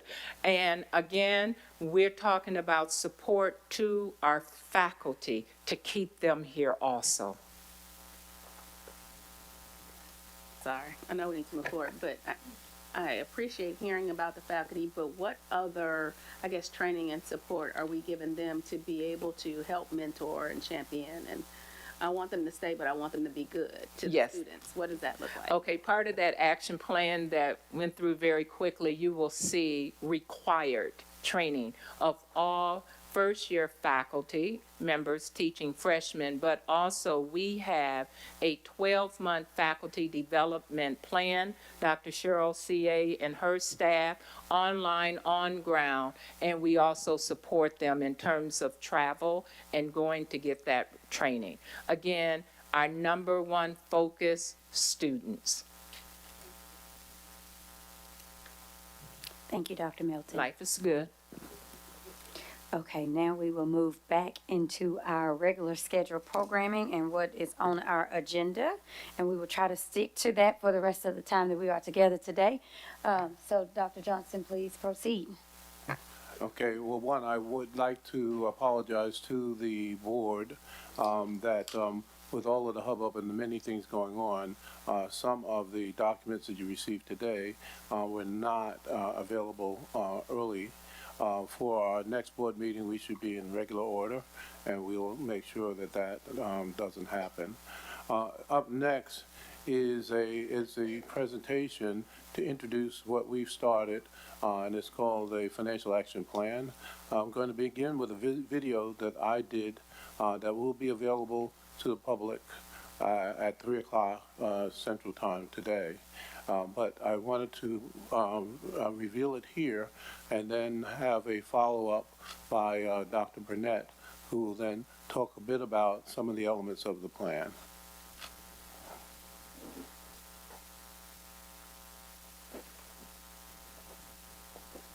Greetings, TSU family. As we near the 75th day of my first 100 days at Tennessee State University, I want to speak directly to you about the severe challenges we are facing and the steps we are taking to protect the future of this great institution.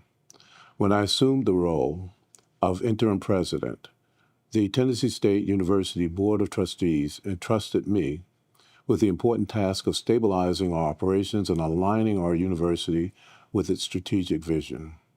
On July 8, 2024, we launched a 100-day plan to guide this work. At the heart of this plan is our Trajectory Change Initiative, TCI, a strategic framework designed to secure TSU's future. But before we can fully embrace the future, we must first confront the challenges of our present and past. With a heavy heart, I must share with you an urgent financial matter that impacts the stability of our institution. Through a rapid risk assessment, my team and I have uncovered severe structural deficits that, if left unaddressed, would jeopardize TSU's ability to carry out its mission to serve our students, faculty, and the wider community. This situation developed over time, years in the making. Our financial expenditures have exceeded revenues for some time, escalating in the last 2 fiscal years. As noted in past audits, outdated financial controls and insufficient oversight have compounded the problem. We find ourselves at a critical juncture where immediate action is required. We're taking decisive action to address this urgent issue. As part of our TSU Financial Action Plan, which is a critical component of the TCI, we are implementing the following measures: a hiring freeze across the university, a spending freeze on non-essential expenditures, strategic alignments, including workforce adjustments and cost-saving measures to enhance efficiency and adhere to our budget. I want to be clear, these measures are difficult but necessary. They will take effect immediately to prevent further financial strain. I know these changes are unsettling for some of you. They may bring uncertainty about your roles and the future at TSU. This is a reality I do not take lightly. Behind every decision we make are people, dedicated individuals who care deeply about this university. We are committed to providing as much information as possible during this transition. We will hold a special information session on Monday, September 23rd, to address your concerns and outline the path forward. I encourage every member of the TSU family to participate in this session, where further details and answers to questions you may have will be provided. We will continue to update you as more developments unfold in the days ahead. This isn't easy, but I am confident in our collective strength. Together we can navigate these challenges while staying true to the spirit of our motto, think, work, and serve. Through our shared commitment and resilience, we have the ability to not only weather the storm, but to emerge stronger. I believe in our power to do more, to be more, ensuring that Tennessee State University survives and thrives here in Tennessee and beyond. Your dedication and support will ensure we build a financially secure, future-ready TSU that is ready to lead in the 21st century. Thank you for your unwavering dedication, and remember, together we will rise.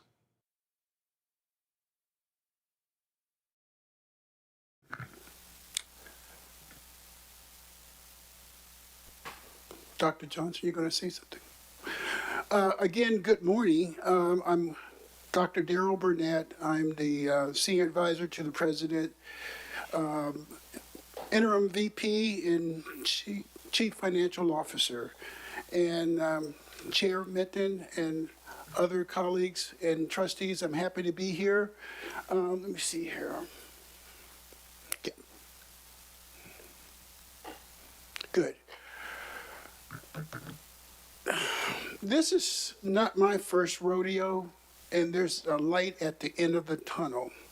But we won't get there if we don't work and collaborate as a unit. In my presentation, I'm going to talk about these areas. First of all, I'm going to talk about just the Division of Administration and Finance. It's just not the controller or the budget director or financial aid. It's 162 individuals working in various areas on this campus. And so we have to make sure that our existing students, all 6,310, are being taken care of. This is my 21st day or the third week. Some significant observations that I want to share with you that we gotta fix if we're going to move forward. And when I talk about my 21 days of assessment, I am talking about the business and finance area. I'm not talking about student service enrollment management or academic affairs. I'm talking about the business and finance area. Then I'm going to do a deep dive or a deeper dive than what Dr. Johnson presented in his video, because these are the areas that we need to target if we're going to right the ship. Okay, the ship is sinking, but we got to right the ship, we got to stabilize it, and once we stabilize it, then we can move forward, and then we can begin building those reserves that's going to sustain us. And then I'll open the floor up with any questions. However, if you have any questions during my presentation, be free to ask them. I don't want to repeat much of what President Johnson had already talked about, but it's all about the plan, and he's already laid that out. Here are the various different organizations that reports to me. As I pointed out, it's more than just the financial areas, but it's also the administrative areas, from the information and technology folks here to the facilities people who are cleaning the floor and maintaining the air and all the other elements here, equity, inclusion, human resources. All of those people report to me. And we have some great folks in those organizations. We've got some super individuals in those areas. Yeah, we have some challenges, and I'm going to get into those, but those challenges are resolvable. But I got to have the right attitude first before I can move there. I got to have people who are about to lean forward to go the extra yard in order to move Tennessee State forward. First of all, we got too many people.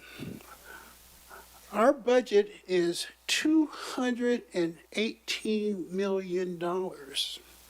And 70% of that budget, and I'm talking about E&G and auxiliary services, 70% are people. When we ramped up 8,000 students, we ramped up support. Student went down, but support stayed the same. So that's the target area. If we're going to begin to break even revenue and expenses, we have to make sure we got a more efficient and a leaner team in order to meet the demands of our students. Okay. Low morale in almost every area in the business and finance area. I got to bring some enthusiasm back into the organization. I've seen it at other schools. I see where during ball games or any social activity, faculty and staff are out there partaking in the environment with our students, our clients. Those are the people we're supposed to be here to support. But if you have that negative feeling about being present, guess who that rolls over to? The people that we're serving. So, long story short, we got to boost morale and bring that productivity up. Folks, we're in a war. We are in a fight. We can fight with each other, but at the end of the day, it's not going to get us anywhere. But we got to increase productivity. I think Mr. Thompson said we got to do more to be more. We got to do more to be more. When we go outside of our primary responsibility, the last thing we need to say is how much I'm going to get paid. All right? That's the reality that I've seen my first 21 days here. Lastly, numerous audit findings. Numerous audit findings. We got to be amenable to our stakeholders. We just can't keep kicking the can down the road. And that's the reality that I've seen my first 21 days. And I'll share with you some of the things that myself and my staff are doing to remedy all of those audit findings that's been out there for several years. Again, Dr. Johnson covered these kind of things, but at the end of the day, we got to sustain the institution, we got to increase efficiency, and then we got to grow in order to support our students. Approve accountability and commitment to excellence. I mean, you got to be at work at 8 o'clock.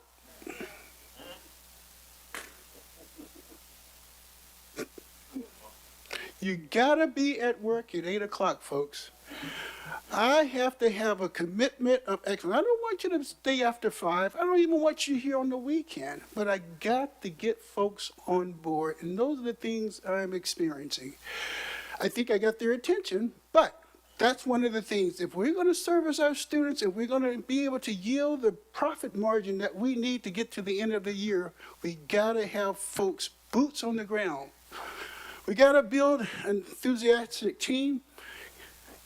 If you're not producing, I got to let you go. I'm not going to cut through the fat and get to the meat. I got to let you go. I'll help you find a job elsewhere, but I got to get the right people on the team in order to move the institution forward. Then, once I get my team, guess what? I'm ready to train. Ready to train them and get them on board. And we got Elution, Banner, we have state and local officials and consultants. All of them are leaning forward, trying to help us out. But they want to make sure we got the right people that are going to accept their guidance. And so that's one of the things we're doing. We already started in the financial aid area. I've reached out, and I'll talk a little bit more about it, with TBR. They're going to start, once we get the MOU signed, they're going to begin rolling in next week. Primarily getting the business office up to speed on the kind of things that they need to be doing. Listen and address concerns. My staff, when I go to the cafeteria, they know I'm going to be gone for a long time because that's where I see most of the people and hear all of the issues that are going on in the business office. Okay? So that's a good place for me to hear what my customers are dealing with on a day-to-day basis. And it gives me an opportunity to get back with them and let them know what things we need to do to put in place in order to get those things. And we got a reward. You know, this cross-the-board pay raise is something of the past. You want to recognize people who've gone the extra yard. We need more courtesies. We need more courtesies here at Tennessee State. And going down to my next area, specifically in regards to the financials, other schools that I've been at look at all types of metrics. When you complete the audit report, you just don't finish it and put it on the shelf. You pull it out and then you run all of these metrics to see where you are and where you're going. You compare this year to last year. And then you can determine which direction you're going. I looked at the Alvarez and Monsol presentation. You saw those trend lines going up and down. It took me 10 minutes to see what had happened. You have to analyze those financial statements once they're done. Even the draft ones will give you a picture of where you are and where you're going. And unfortunately, that wasn't done. And I'm not saying about the senior leadership, but the folks that sit in my seat, the CFO, should have been collaborating with various different people to understand and delivering the message to the campus community and the board, letting them know that the days of cash should be 90 at most places, days of cash at the end of the fiscal year, the amount of money you have in the bank to get through July and August and get ready for, you need to know where that benchmark is located. And when it's trending down, that's the time to raise the red flag, okay? And you could just take a look at the last 4 or 5 audits and see that that kind of communication wasn't done accurately. Again, I talked about the functional tools.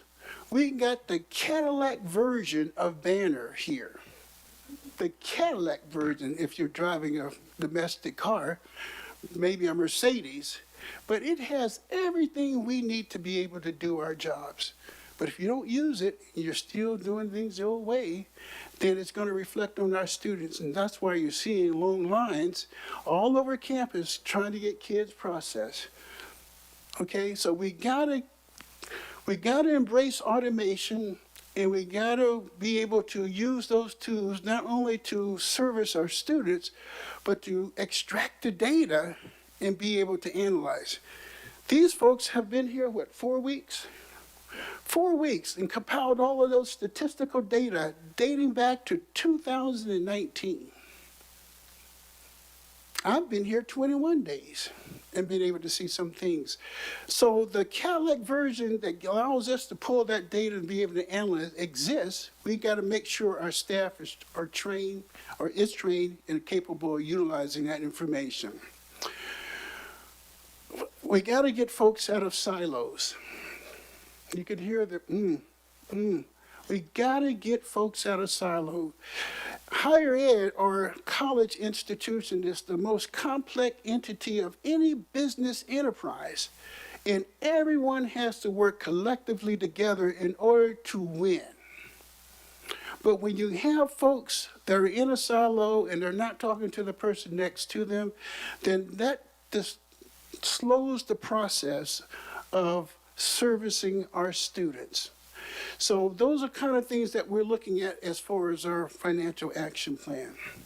And again, audit, I don't see as many here as I've seen in other areas. That was why Jackson State was under fiscal watch with SACS, because we were reluctant not to address the audits.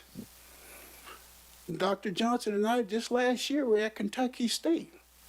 The state audit the university 99 audits. 99 audits. So I say that when these outside stakeholders come, we got to listen and we got to be amenable to them, because these things will not go away. It will continue to blemish the image of Tennessee State University. 2 types of budgets: the revenue budget and the expense budget. Most people talk about the expense, but if you don't have the revenue budget, you can't fulfill the needs and the requirements of the expense budget. We have to develop a realistic budget. I got my team here right now, and I specifically asked them to be here because those folks, those 2 individuals, Bradley White and Kiana Smith, they touch the entire campus when it comes to developing the budget, but it has to be realistic, because when it comes to that budgeted amount that I talked about, that's not money in the bank. That's just a forecast that what you think you're going to be able to get over the remaining 2 months. But when last year's payables rolls into this fiscal year and you have to pay those invoices, right away, it's already eaten a chunk of what you think you're going to get. So those adjustments got to be made. Then, not all of our students are bringing in money right away. And so we have to factor that in, those receivables that we know we're not going to be able to get. Then, the state and the federal government, they allocate funds to the institution proportionately. You don't get it all at one time. So you got to make sure your expenditure actualities and the forecast tells you where you are and where you're going so that you have enough money to get to the end of the fiscal year. And when you're at the fiscal year, you need to have at least 10% of your revenue to get you through the summer. That's the low enrollment cycle. A lot of activity, but that's when facilities supposed to ramp up. Because then they're painting the curbs and doing everything to get the campus beautiful, so when mom and dad rolls on campus, they're going to want to keep their kids here. We're doing some of those things right now. Right now, the train has left the station, but under Dr. Johnson's leadership, we've been able to mobilize what little resources that we have in order to beautify the campus. Because that's what attracts the student, really attracts mom and dad. Okay, but at the end of the day, we got to have an oasis that sits right here in this area so when they roll up this street, they see nothing but beauty and they have a sense of security that they're going to leave their son or daughter here.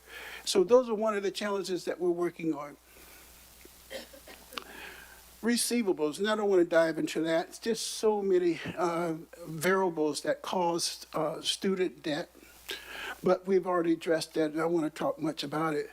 But Dr. Johnson say, hey, wait a minute, what's this SACM thing? This is what the Saudi Arabia embassy owes Tennessee State. $9 million. $9 million, okay? So he and I, guess what we're going to do? Because, Saudi Arabia is a fairly wealthy country. Guess what we're going to do? We're going to the consulate. Dr. Phillips have already made the arrangements, and we're going to compile the data. We're going to have hat in hand, and we're going to say, folks, you guys are wealthy, even though the oil prices are going down, which is good, but pay us our money. We've educated your students, and we need those resources in order to help bridge that cash deficit. We have all different types of endowments and grants and institution of scholarship, which are discounts. I don't like that too much. But at the end of the day, we got to leverage all of those different sources of fund. And we need to reward our top students. Top students are ones that are 2.0 and above. 2.0 and above, and when it comes to really helping you out in various different ways, we gotta ensure the first element is the grade point average. Because we want you to be able to succeed when you're persisting up towards your senior year. But if you want us to invest in you, you got to at least bring us back some good grades. And that hasn't happened to the fullest extent when you take a look at the retention rates and the persistent rates that Dr. Milton talked about earlier. Title III, as well as endowments, they have different criterias, but we have to get on top of working with the foundation and find out what those criterias are and be able to help those individuals. Had a young lady come to my office, 3.8 grade point average, junior, from St. Louis, out-of-state student, and wanted to know why she have to leave. Okay? Right away, my team and I picked up the testing, called one of the agents and was able to help her out with Dr. Goldman and her team's support. But that's the kind of interaction that we have to do in order to make sure that those students have demonstrated good academic standings. We want to keep them. We want to make sure.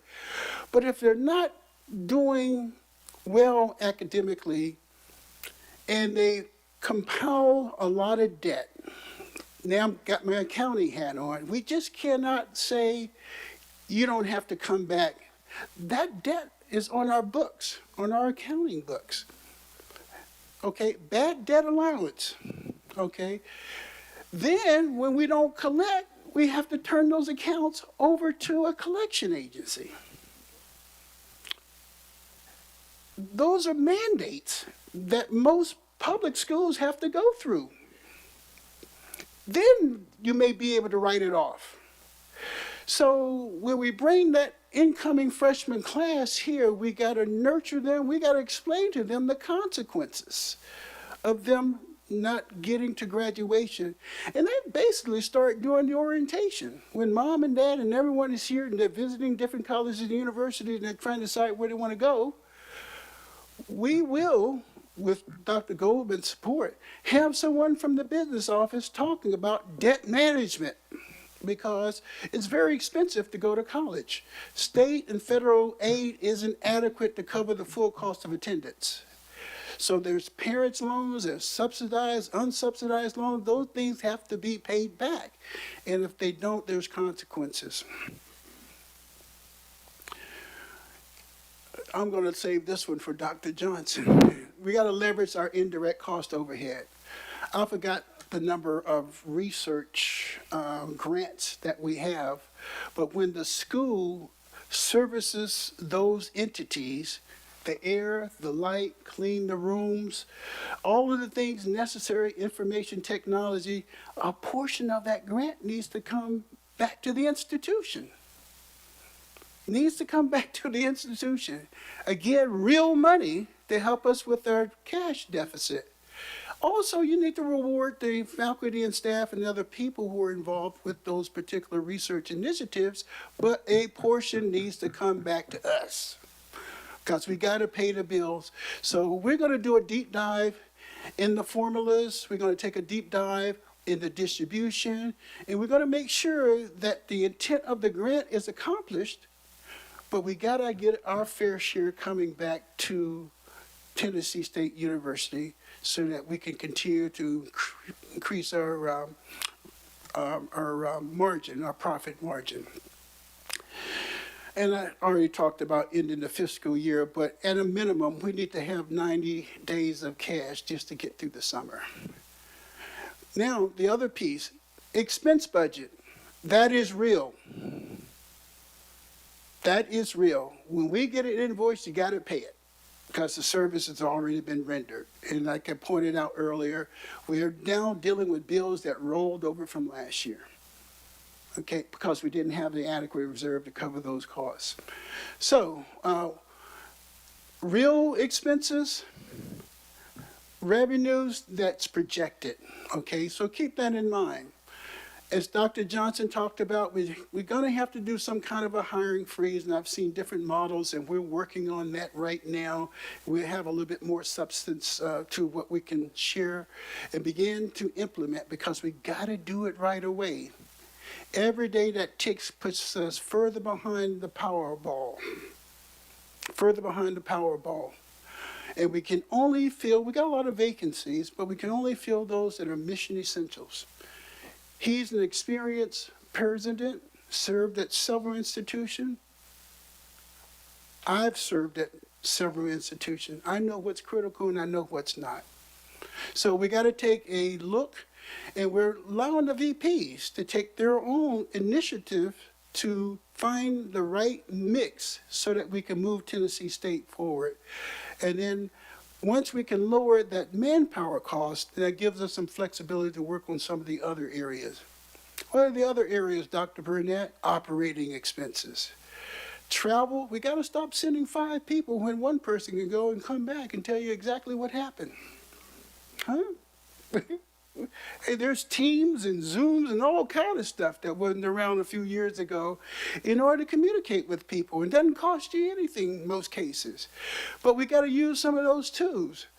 I only want to talk about supplies. I took Dr. Johnson's paper there in Kentucky State because we had overspent our $500,000 budget for the institution just on supplies. Okay, once you exceed the budget limit, I, as the CFO, put the brakes on it, but we gave him grace, so because he was president.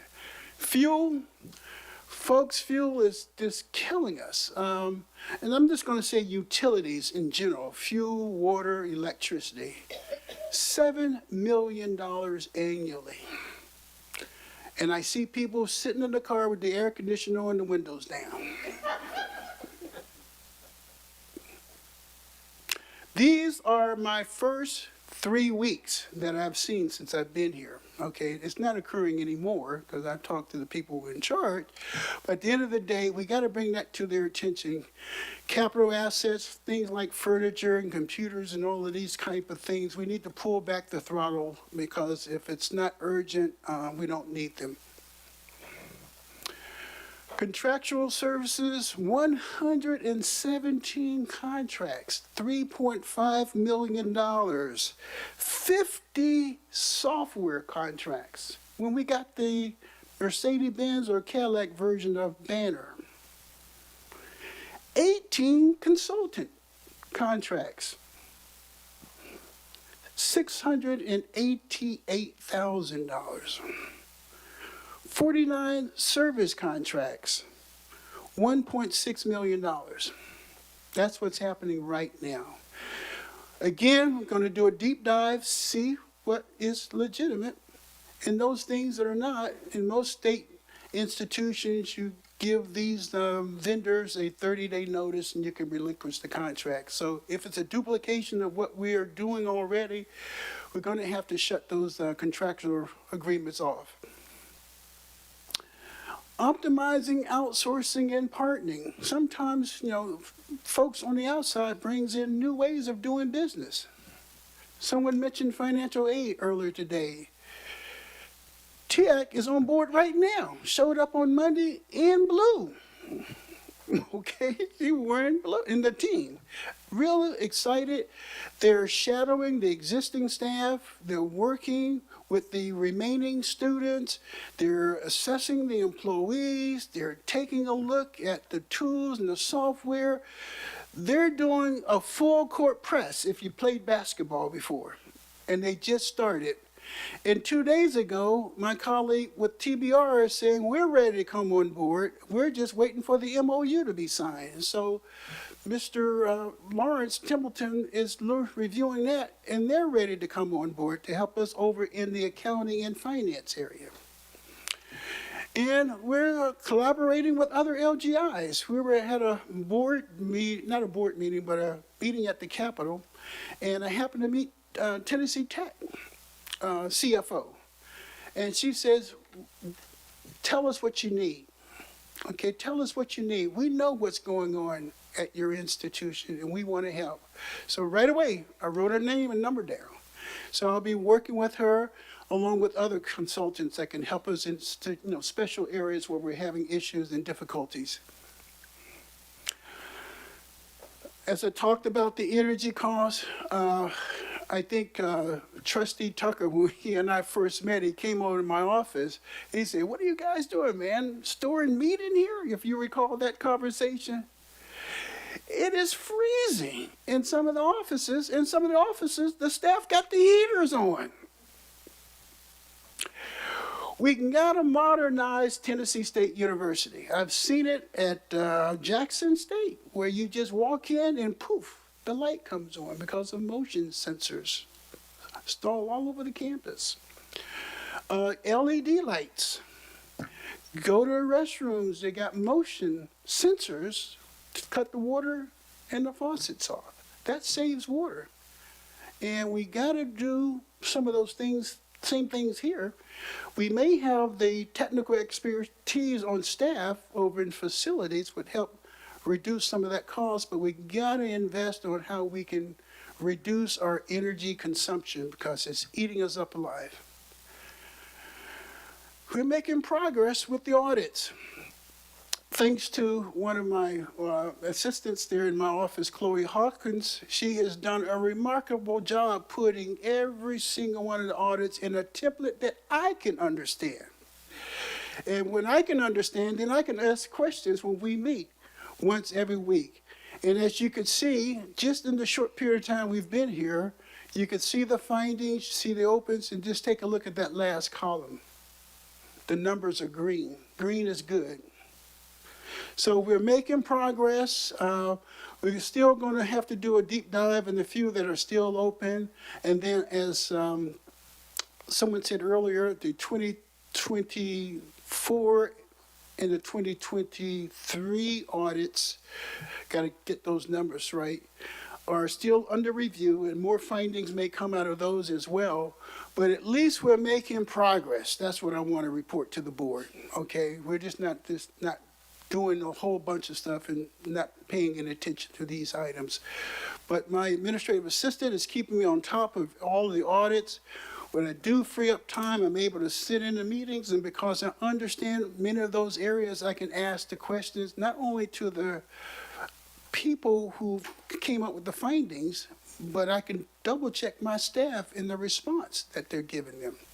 So we're making a lot of good progress there. So that concludes my presentation. That's the financial plan. There's still a lot to do, and there's going to be some additional things that could be added to this as we get further down the road. But we're making progress with Dr. Johnson's leadership. We are moving forward with the team that we have. But I think we'll have an even better picture to share with the board chair when we meet in November. Thank you. Thank you. Yes, of course. A couple questions. Since I'm glad to hear that our systems are top-notch and have a lot of capabilities, do you know, or have you been able to determine if we have the capability to do departmental or segmental reporting for revenue and expenses? I guess there's kind of a thought that certain departments generate more money than others. And is there distributive decision-making for those budgets? That's two-part question, I guess. Yeah, not yet. Okay. You're talking about a cost accounting where you have a cost center with all of the mechanism to be able to track the costs associated with that entity. Okay. And I'm still trying to get out of our building. I don't think that exists here on campus yet, but that's an excellent area where you can see exactly what's driving your costs. We do have buildings that are not fully utilized, and that's, when they're not fully utilized, the air is still on, the lights are still on. That's just burning up a lot of our energy. So again, under Dr. Johnson's leadership, we're going to do a space utilization occupancy study to see where these buildings are. Then we can mothball them, especially as winter getting a little closer. We don't want pipes to freeze and rodents to find a nice warm place to stay. So we're going to be doing that. So it's high on the list of things that my facilities director is looking into right now as we're speaking. Thank you. And one more quick question. About how long do you think it will take you to do a skills assessment of your departments that you oversee? It's already started. We got good people. We have really good people. I think it's the enthusiasm piece more so than the skills. I got probably the most talented team ever, and I've worked at 9 different colleges and universities. Phenomenal group of people, but I gotta bring that willingness to go the extra yard forward. I gotta bring that forward. And I think when I get them on board, then I think we'll be able to advance. Like those ratios that I was sharing with you, when Jackson was on the fiscal watch, we had to go to the commissioner of all of the higher ed institutions, the president and the CFO, every single month to give them an update on those ratios that I shared. So that capability is there. We just got to utilize the tools or improve the skill sets, and then we'll be able to assess how we're performing on a month-to-month basis. The minute you close, you're supposed to run a multitude of different reports to see exactly where you are, and that's just not happened to the fullest. That was my last question. How soon would the board be able to get full set of financials and financial ratios after a close period? It should be right away. I'm trying to follow protocol, but we will work with the chair and the president and be able to provide that information with you because we're a public institution. We don't want to hide anything, but I don't want to be out front to say on the 16th day because we want to pull it down, analyze it, and be able to also tell you what's happening with the narrative that supports that. So it's going to take some time, but every month, when we close on that 15th day, that's when the process starts. And so I would say whatever the president would like to do, whether it's on a month-to-month basis or a quarterly basis, but that information should be shared with especially the finance and the audit chair. I've done that at other schools. One quick question. Good morning, Dr. Burnett. So I see that you mentioned in the financial action plan this positive fund balance, so the 90 days cash on hand. So correct me if I'm wrong, but I believe that's because obviously we don't have school most of the time between May and August. However, my question with that is about like kind of some of the scholarships that are passed down to students, especially like Maymester scholarships, summer session scholarships. At least to my knowledge, a lot of those are related to retention and making sure that like students can, finish that 30 credit hour, 60 credit hour basis. Does that provide any kind of financial strain with that positive fund balance that you might be able to touch on? Yes and no. Most of, and Dr. Goldman will probably touch up on it when she gets here, most of those scholarships have already been dispersed at the start of the fiscal year, like at the fall term and in the January, February term. Schools that I've been at, we start the close process in February. Okay? What are you talking about? We stop approving requisitions. If it's not mission critical or urgent, or if it wasn't planned for the spring cycle of the year, like commencement and the student activity, those kind of things, we shut it off because we know we got to land the plane where we have enough funds to get through the summer. And that's one of the things I did find out that we're not doing here. So we got to start that close process early so that we end the year with a positive fund balance, and you begin to grow the reserves. We used to have $33.5 million in reserve back in 2019, if you looked at that chart that my colleagues pointed out. But you got to have those kind of funds for emergencies, all right? So all of this kind of comes together, but it takes a team in order to make it happen. Okay, that completes my presentation. Chair Winton. Thank you, Dr. Barnett. We'll see you soon.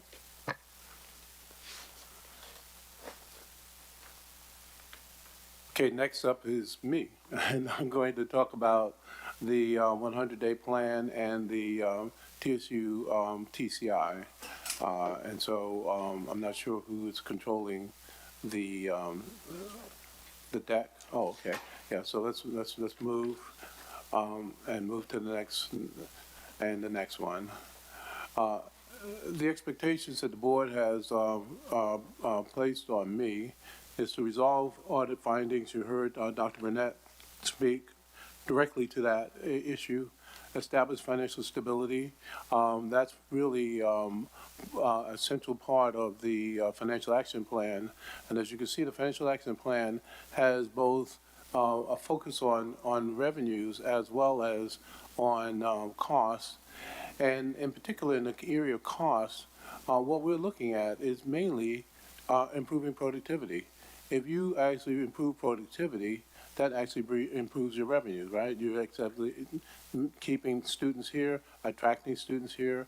Essentially, productivity is one of the key ways that you can actually improve your performance, reduce those systematic deficits, and then increase overall morale. That is something that, of course, is something that is critically important for us to be successful. As Dr. Melton pointed out, that we have now started to do surveys. In order to know what's going on and how people feel, we actually have to talk to them. So now we do surveys, we get an idea, we have conversations, certainly with both the staff and faculty, Senate presidents. We've had conversations, we'll continue to have those conversations with the student leadership. We've had conversations, but we're also planning this semester to do what I call Leaders to Leaders Summit, where we get together with the student leadership. The president of the student body sits on this side of me, and her team sits over there, and then members of the cabinet that are relevant sit here, and then we have a a real dialogue, a frank dialogue about what's going on and how we can actually work better together. And so that's something that's soon to come. But nonetheless, that is important in terms of increasing morale. I think empowerment of our students is really important. And then developing an enrollment strategy, as Dr. Goldman said, enrollment strategy is not something that you just pull out of the oven, but there's a lot of science associated with it. There's just a lot of missed opportunities at this institution, and it's going to take more than a minute to actually start to get the recruitment side of that piece really in gear. One of the things that we can actually have an impact on, because that's something that we can actually have some control over, and that is the retention progression. And so what has been talked about by Dr. Melton and also Dr. Goldman are really our first advances in that area. There are a host of other areas that I know that Dr. Melton and I have talked about, and she's actually launched, but we're not ready to walk through them. We're looking at gateway courses that freshmen come into these courses, and they run into math, and they run into chemistry, they run into these, and then they wind up being done. Those are the reasons why they don't come back as sophomores. And then they may come back to try to recruit, but then they don't make it. And so we have to look at those gateway courses and look at them as bottlenecks and determine what is stopping the performance of our students. So there's a lot more that's going to be going on here.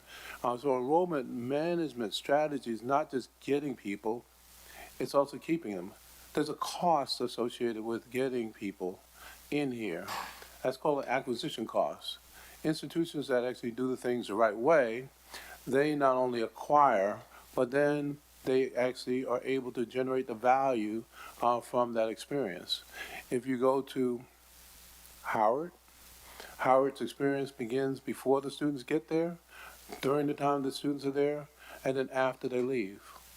So after they leave, they actually are alums and they contribute back to the institution.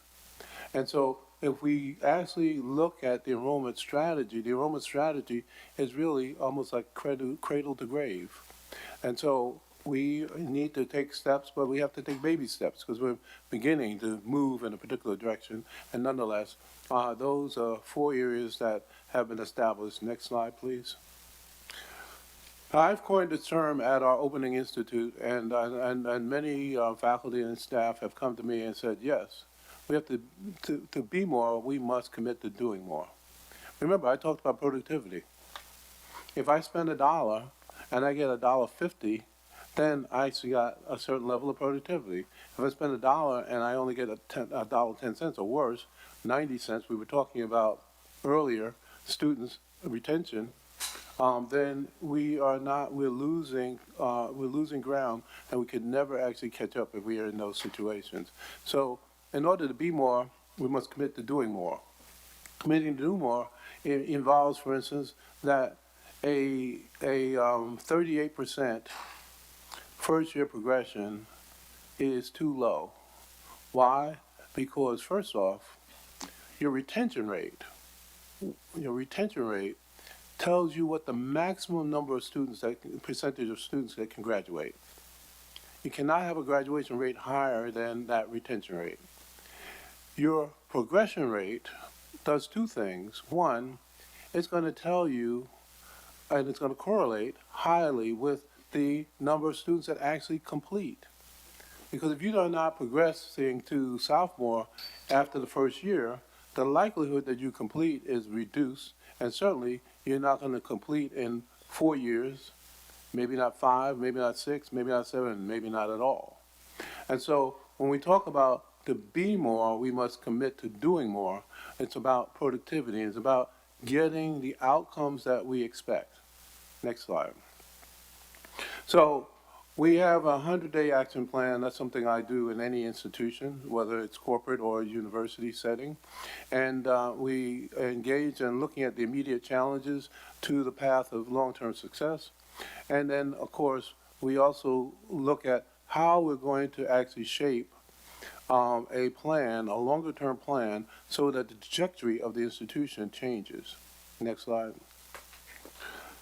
So when you take the 100-day action plan, which has three components to it: operational leadership, issues assessment and resolution, and then strategic alignment, you can see that they fully align with what the expectations are from the board.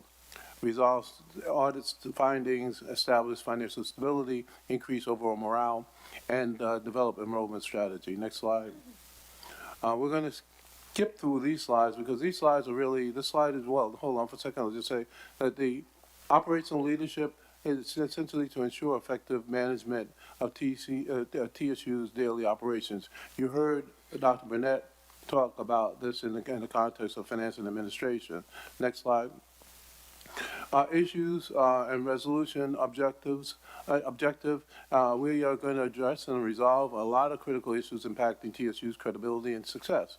So Dr. Burnett talked about some of them. Dr. Melton talked about some of them. I did not know until this week that we don't even calculate the progression rate at this institution. Now we're doing it. And why is it important? Because the progression rate is how we get paid by the state. So if you don't calculate it, how do you know, how can you optimize it? How do you know where you are? And so we are looking at issues and resolution. Dr. Burnett mentioned that we have a team here from THAC, and then there's another team that's coming in from TBR to help our folks in terms of understanding what are the best practices, and then also to help train our team. Next slide. Now, strategic alignment is essentially it's a mother's milk of success in terms of being sustainable. If you recall in the presentation that was done by Jim Grady of Alvarez and Marcel, he talked about that you have to have funds that are put away for investment, that you have to have funds that are put away for preservation and improvement of your current activities. You have to have funds that are put away for growth. If you don't have that, then you fall behind competitively. So even if you're simply breaking even, in higher education, you're a loser. Why? Because if you have to add a new program to catch up with what's going on in the world, in higher education, you have to then, when you're just breaking even, you have to actually get rid of a program. And getting rid of a program involves at least 3 years. You have to teach it out. So if you're not really that forward-looking in terms of your organization and how it lines up with opportunities in the marketplace of higher education, you're just falling behind. If you're just breaking even, then you're not putting the money together to replace your aging student residences. Okay, so one of the things that we have to do is we have to look at strategic alignment. Now, strategic alignment also involves looking at making sure that all of the operations in the institution are working together, that there's interoperability. I have found in many institutions, and certainly I've found it here, where I've coined the term that the right hand and the left hand don't know that they're connected to the same body, and worse, often the right hand and left hand don't even know their hands. And so we have to make sure that there's strategic alignment, that there's interoperability. And that also requires a certain talent in terms of leadership. So next slide. We can go through this one. You can see that, we can go forward and go forward again and go forward. That's just a fine detail of what was expected to be done during these windows of time during the first 100 days. Go to the next slide. Okay, so I mentioned the TCI. The TCI is basically a comprehensive approach. It has 3 legs to it. The way I describe those legs, one leg involves what I call transition, but it's also called stabilization.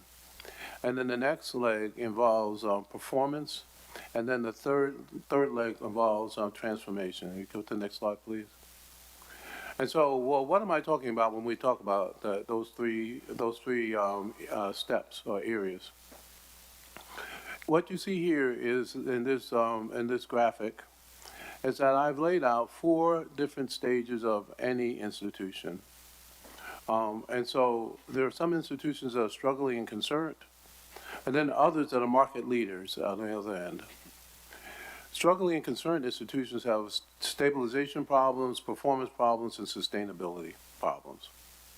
And if you are in the going concern category, you have a sustainability problem. And of course, if you're a thriving concern, you actually hit all 3. And then bingo, if you're a market leader, you actually have the last piece, which means that you're an innovation co-creator.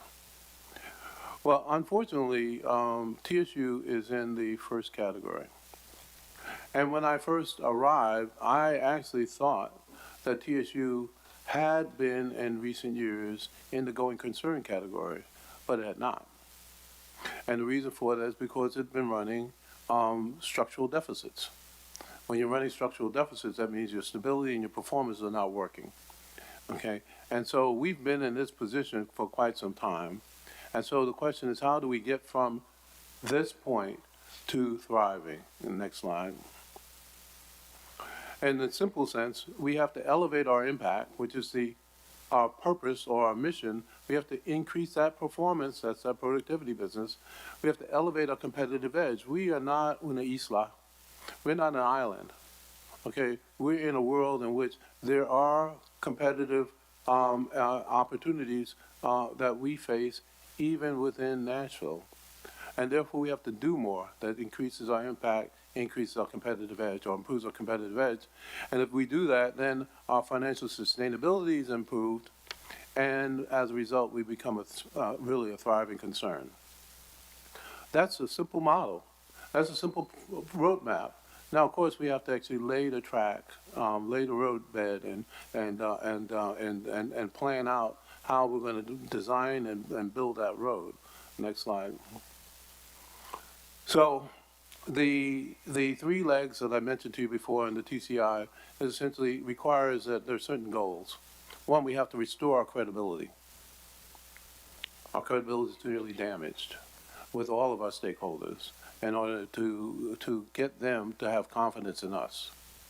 2, we have to realign our operations and practices so that we can optimize operations and have interoperability.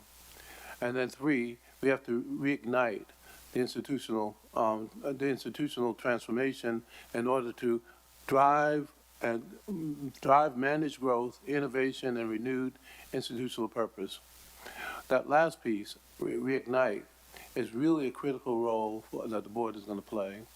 The board is going to have to lay out a roadmap to what this institution should be, could be, and must be as we go forward. And as we deal with these first 2, we are going to be working with the board, of course, in all 3 areas, but also working to help the board as the board decides that really critical issue of where do we go ultimately from here. Next slide. The TCI plan has several elements. There are a lot of areas that need to be fixed. Comprehensive policy and procedure review. Our chair has already indicated that the board took action to bring a firm in to do that. And so that's actually ongoing. We are interacting with them, and certainly our general counsel has spent a great deal of time with them. At some point in not too distant future, I'll actually get more directly involved. Compensation and benefits guidelines. We have to do really a study of compensation and benefits, partly because we have to make sure that we're properly rewarding people, and especially in the context of this market. But also, we also have to make sure that the positions that we have are positions that actually we need, and that the skill base of the people in those positions aligns with what we actually need in order to activate our overall approach to meeting our mission. Now, it has their board member training and development. That's actually something that's actually not what we're doing, but an outside firm actually that's working on the policies and procedures is working with the board to essentially evaluate the existing governance documents. And that's always important because as we look to see what this institution should look like in the future, the board actually will then look and say, well, maybe a committee that we don't have. Some universities have an AI committee now. And so that's the kind of thing that for the board to consider. Academic program and faculty review, we always do academic program and faculty review in every institution I've ever been in. And so that's not something that's new.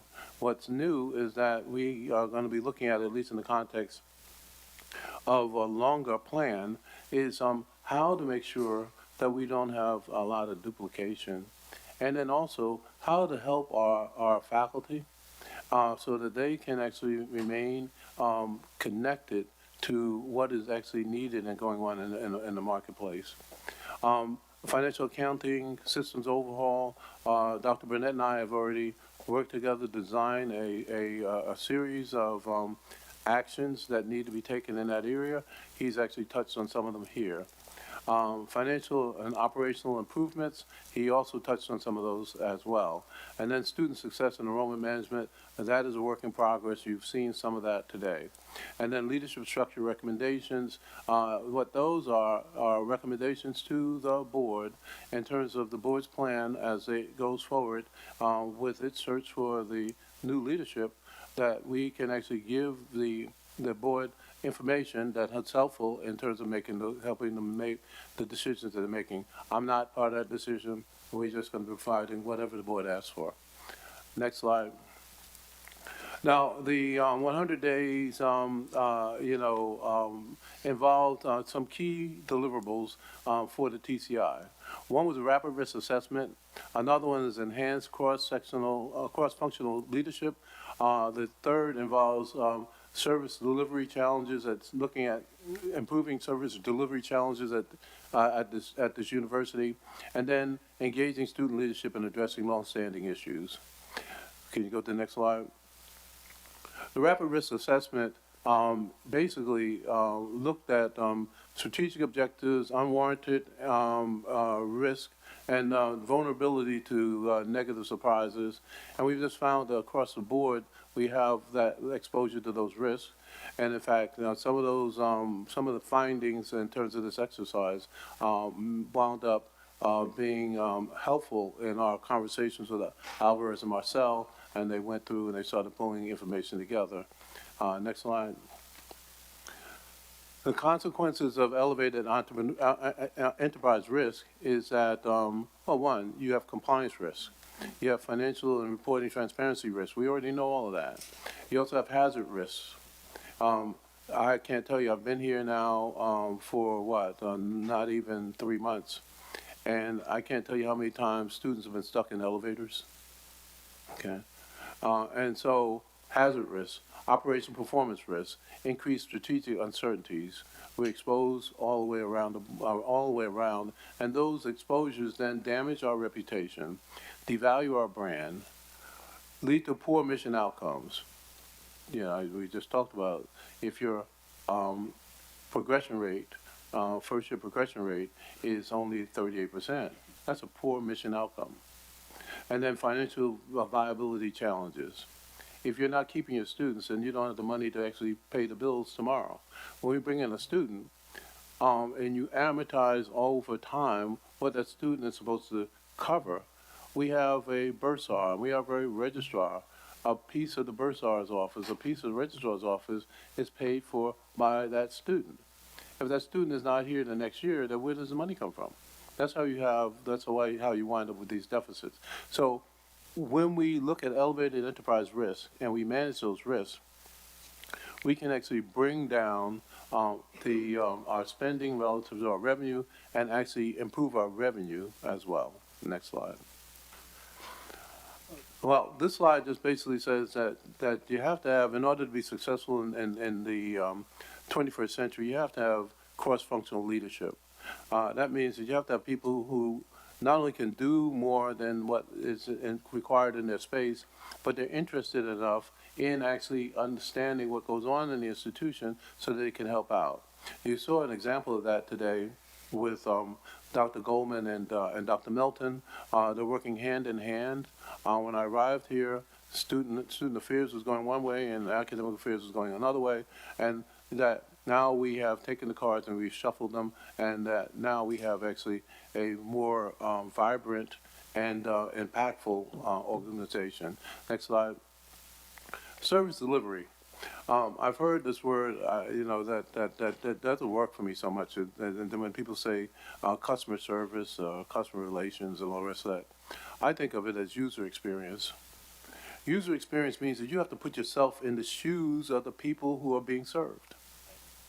And so that means that everyone needs to do that. Okay, in order to understand, and that means that I may be serving, as president, I serve everybody, okay? And so I have to put myself in the shoes of all of the people.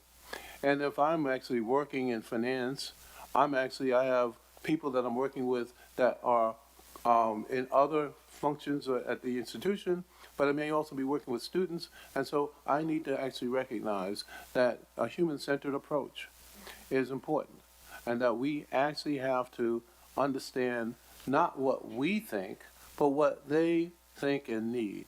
It's really important. So that last bullet point on the screen, design for empathy and emotion is really important. The user experience is central to all of what I just have on that screen. Next slide. Now, the engaged student leadership in addressing long-standing issues. I mentioned to you several of the things that we're going to do, but if Trustee Vasquez would allow, I'd ask him, since he participated in putting together this really innovative approach with the student leaders. And Sarah, if you wouldn't mind. Absolutely. Thank you, President Johnson. So myself, as well as SGA President Krishanda O'Quinn, who's in this room as well as the top 4 class presidents, hope I'm not missing anybody, but generally the Student Government Association, as well as the Office of Student Activities, we've launched this initiative in collaboration with the President's Cabinet known as Speak TSU, Your Roar, Our Ears. So we've set out some QR codes for students to be able to fill out any kind of concerns they might have with the university, whether that's financial aid, bursars, obviously this continuing purge conversation. I know that's not the language we're supposed to use, but that's, what students use, right? And making sure that students that have concerns that may not get addressed in FAQs or Q&As, things like that, that they can be addressed directly, and making sure that we have accountability for the cabinet, right? And not just the cabinet, but also workers within their respective departments. And I think that's something that's very important as a student, because my balance is X amount of dollars, but I know I'm on a full ride, and Bursars is telling me, hey, you can get purged tomorrow. But I know, hey, this is supposed to be applied. That might be a concern. And so that's something that a lot of students came to us about. And I know, again, Krishanda, I know she probably has similar experiences, if not more than myself. But I think it was really important that we had this kind of initiative, because it showed that student leaders are also having this problem, right? We had I don't want to necessarily say a town hall, but we had a public meeting for students to come and learn about this initiative. And when I tell you there's class presidents, SGA leaders, everyone you could think of were in those spaces, right, expressing their concerns, presidents of organizations, and you see that all these student leaders are having this issue, then you know that trickles down to other students as well. And so it was really important that we had this initiative, and I really thank the visionary 84th administration for putting in the work to making sure we promote that, as well as hold ourselves accountable, both as a cabinet and as an administration. So, yeah. Now, I don't know, do you want to invite our student body president to speak? If Chair Winton would allow it.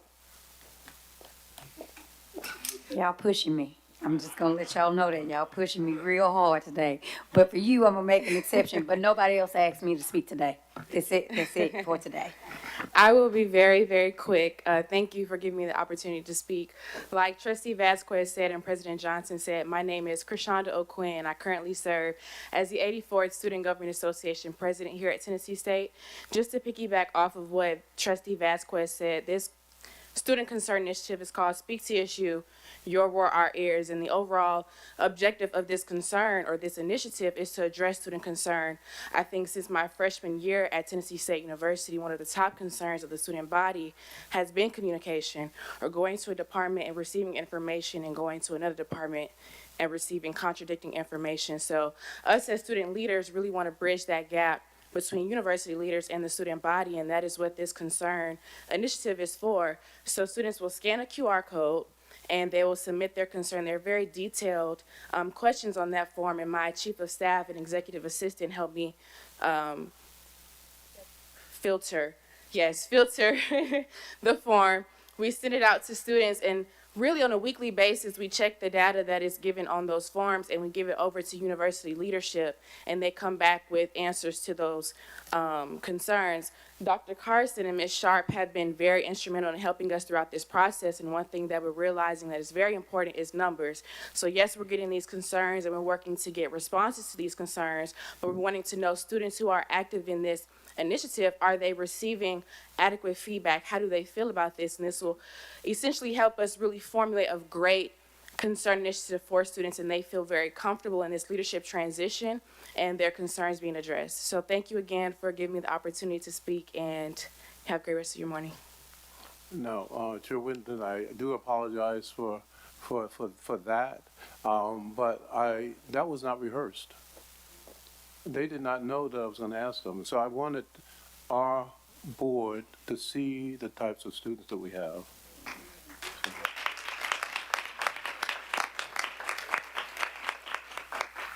So I'm open to questions.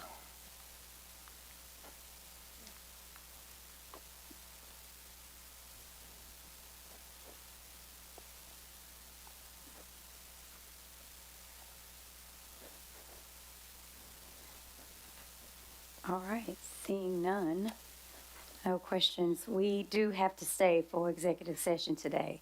So we will have to dismiss everyone in the room in order for us to go into executive session. But want to let everyone know we appreciate your time and your patience with us today.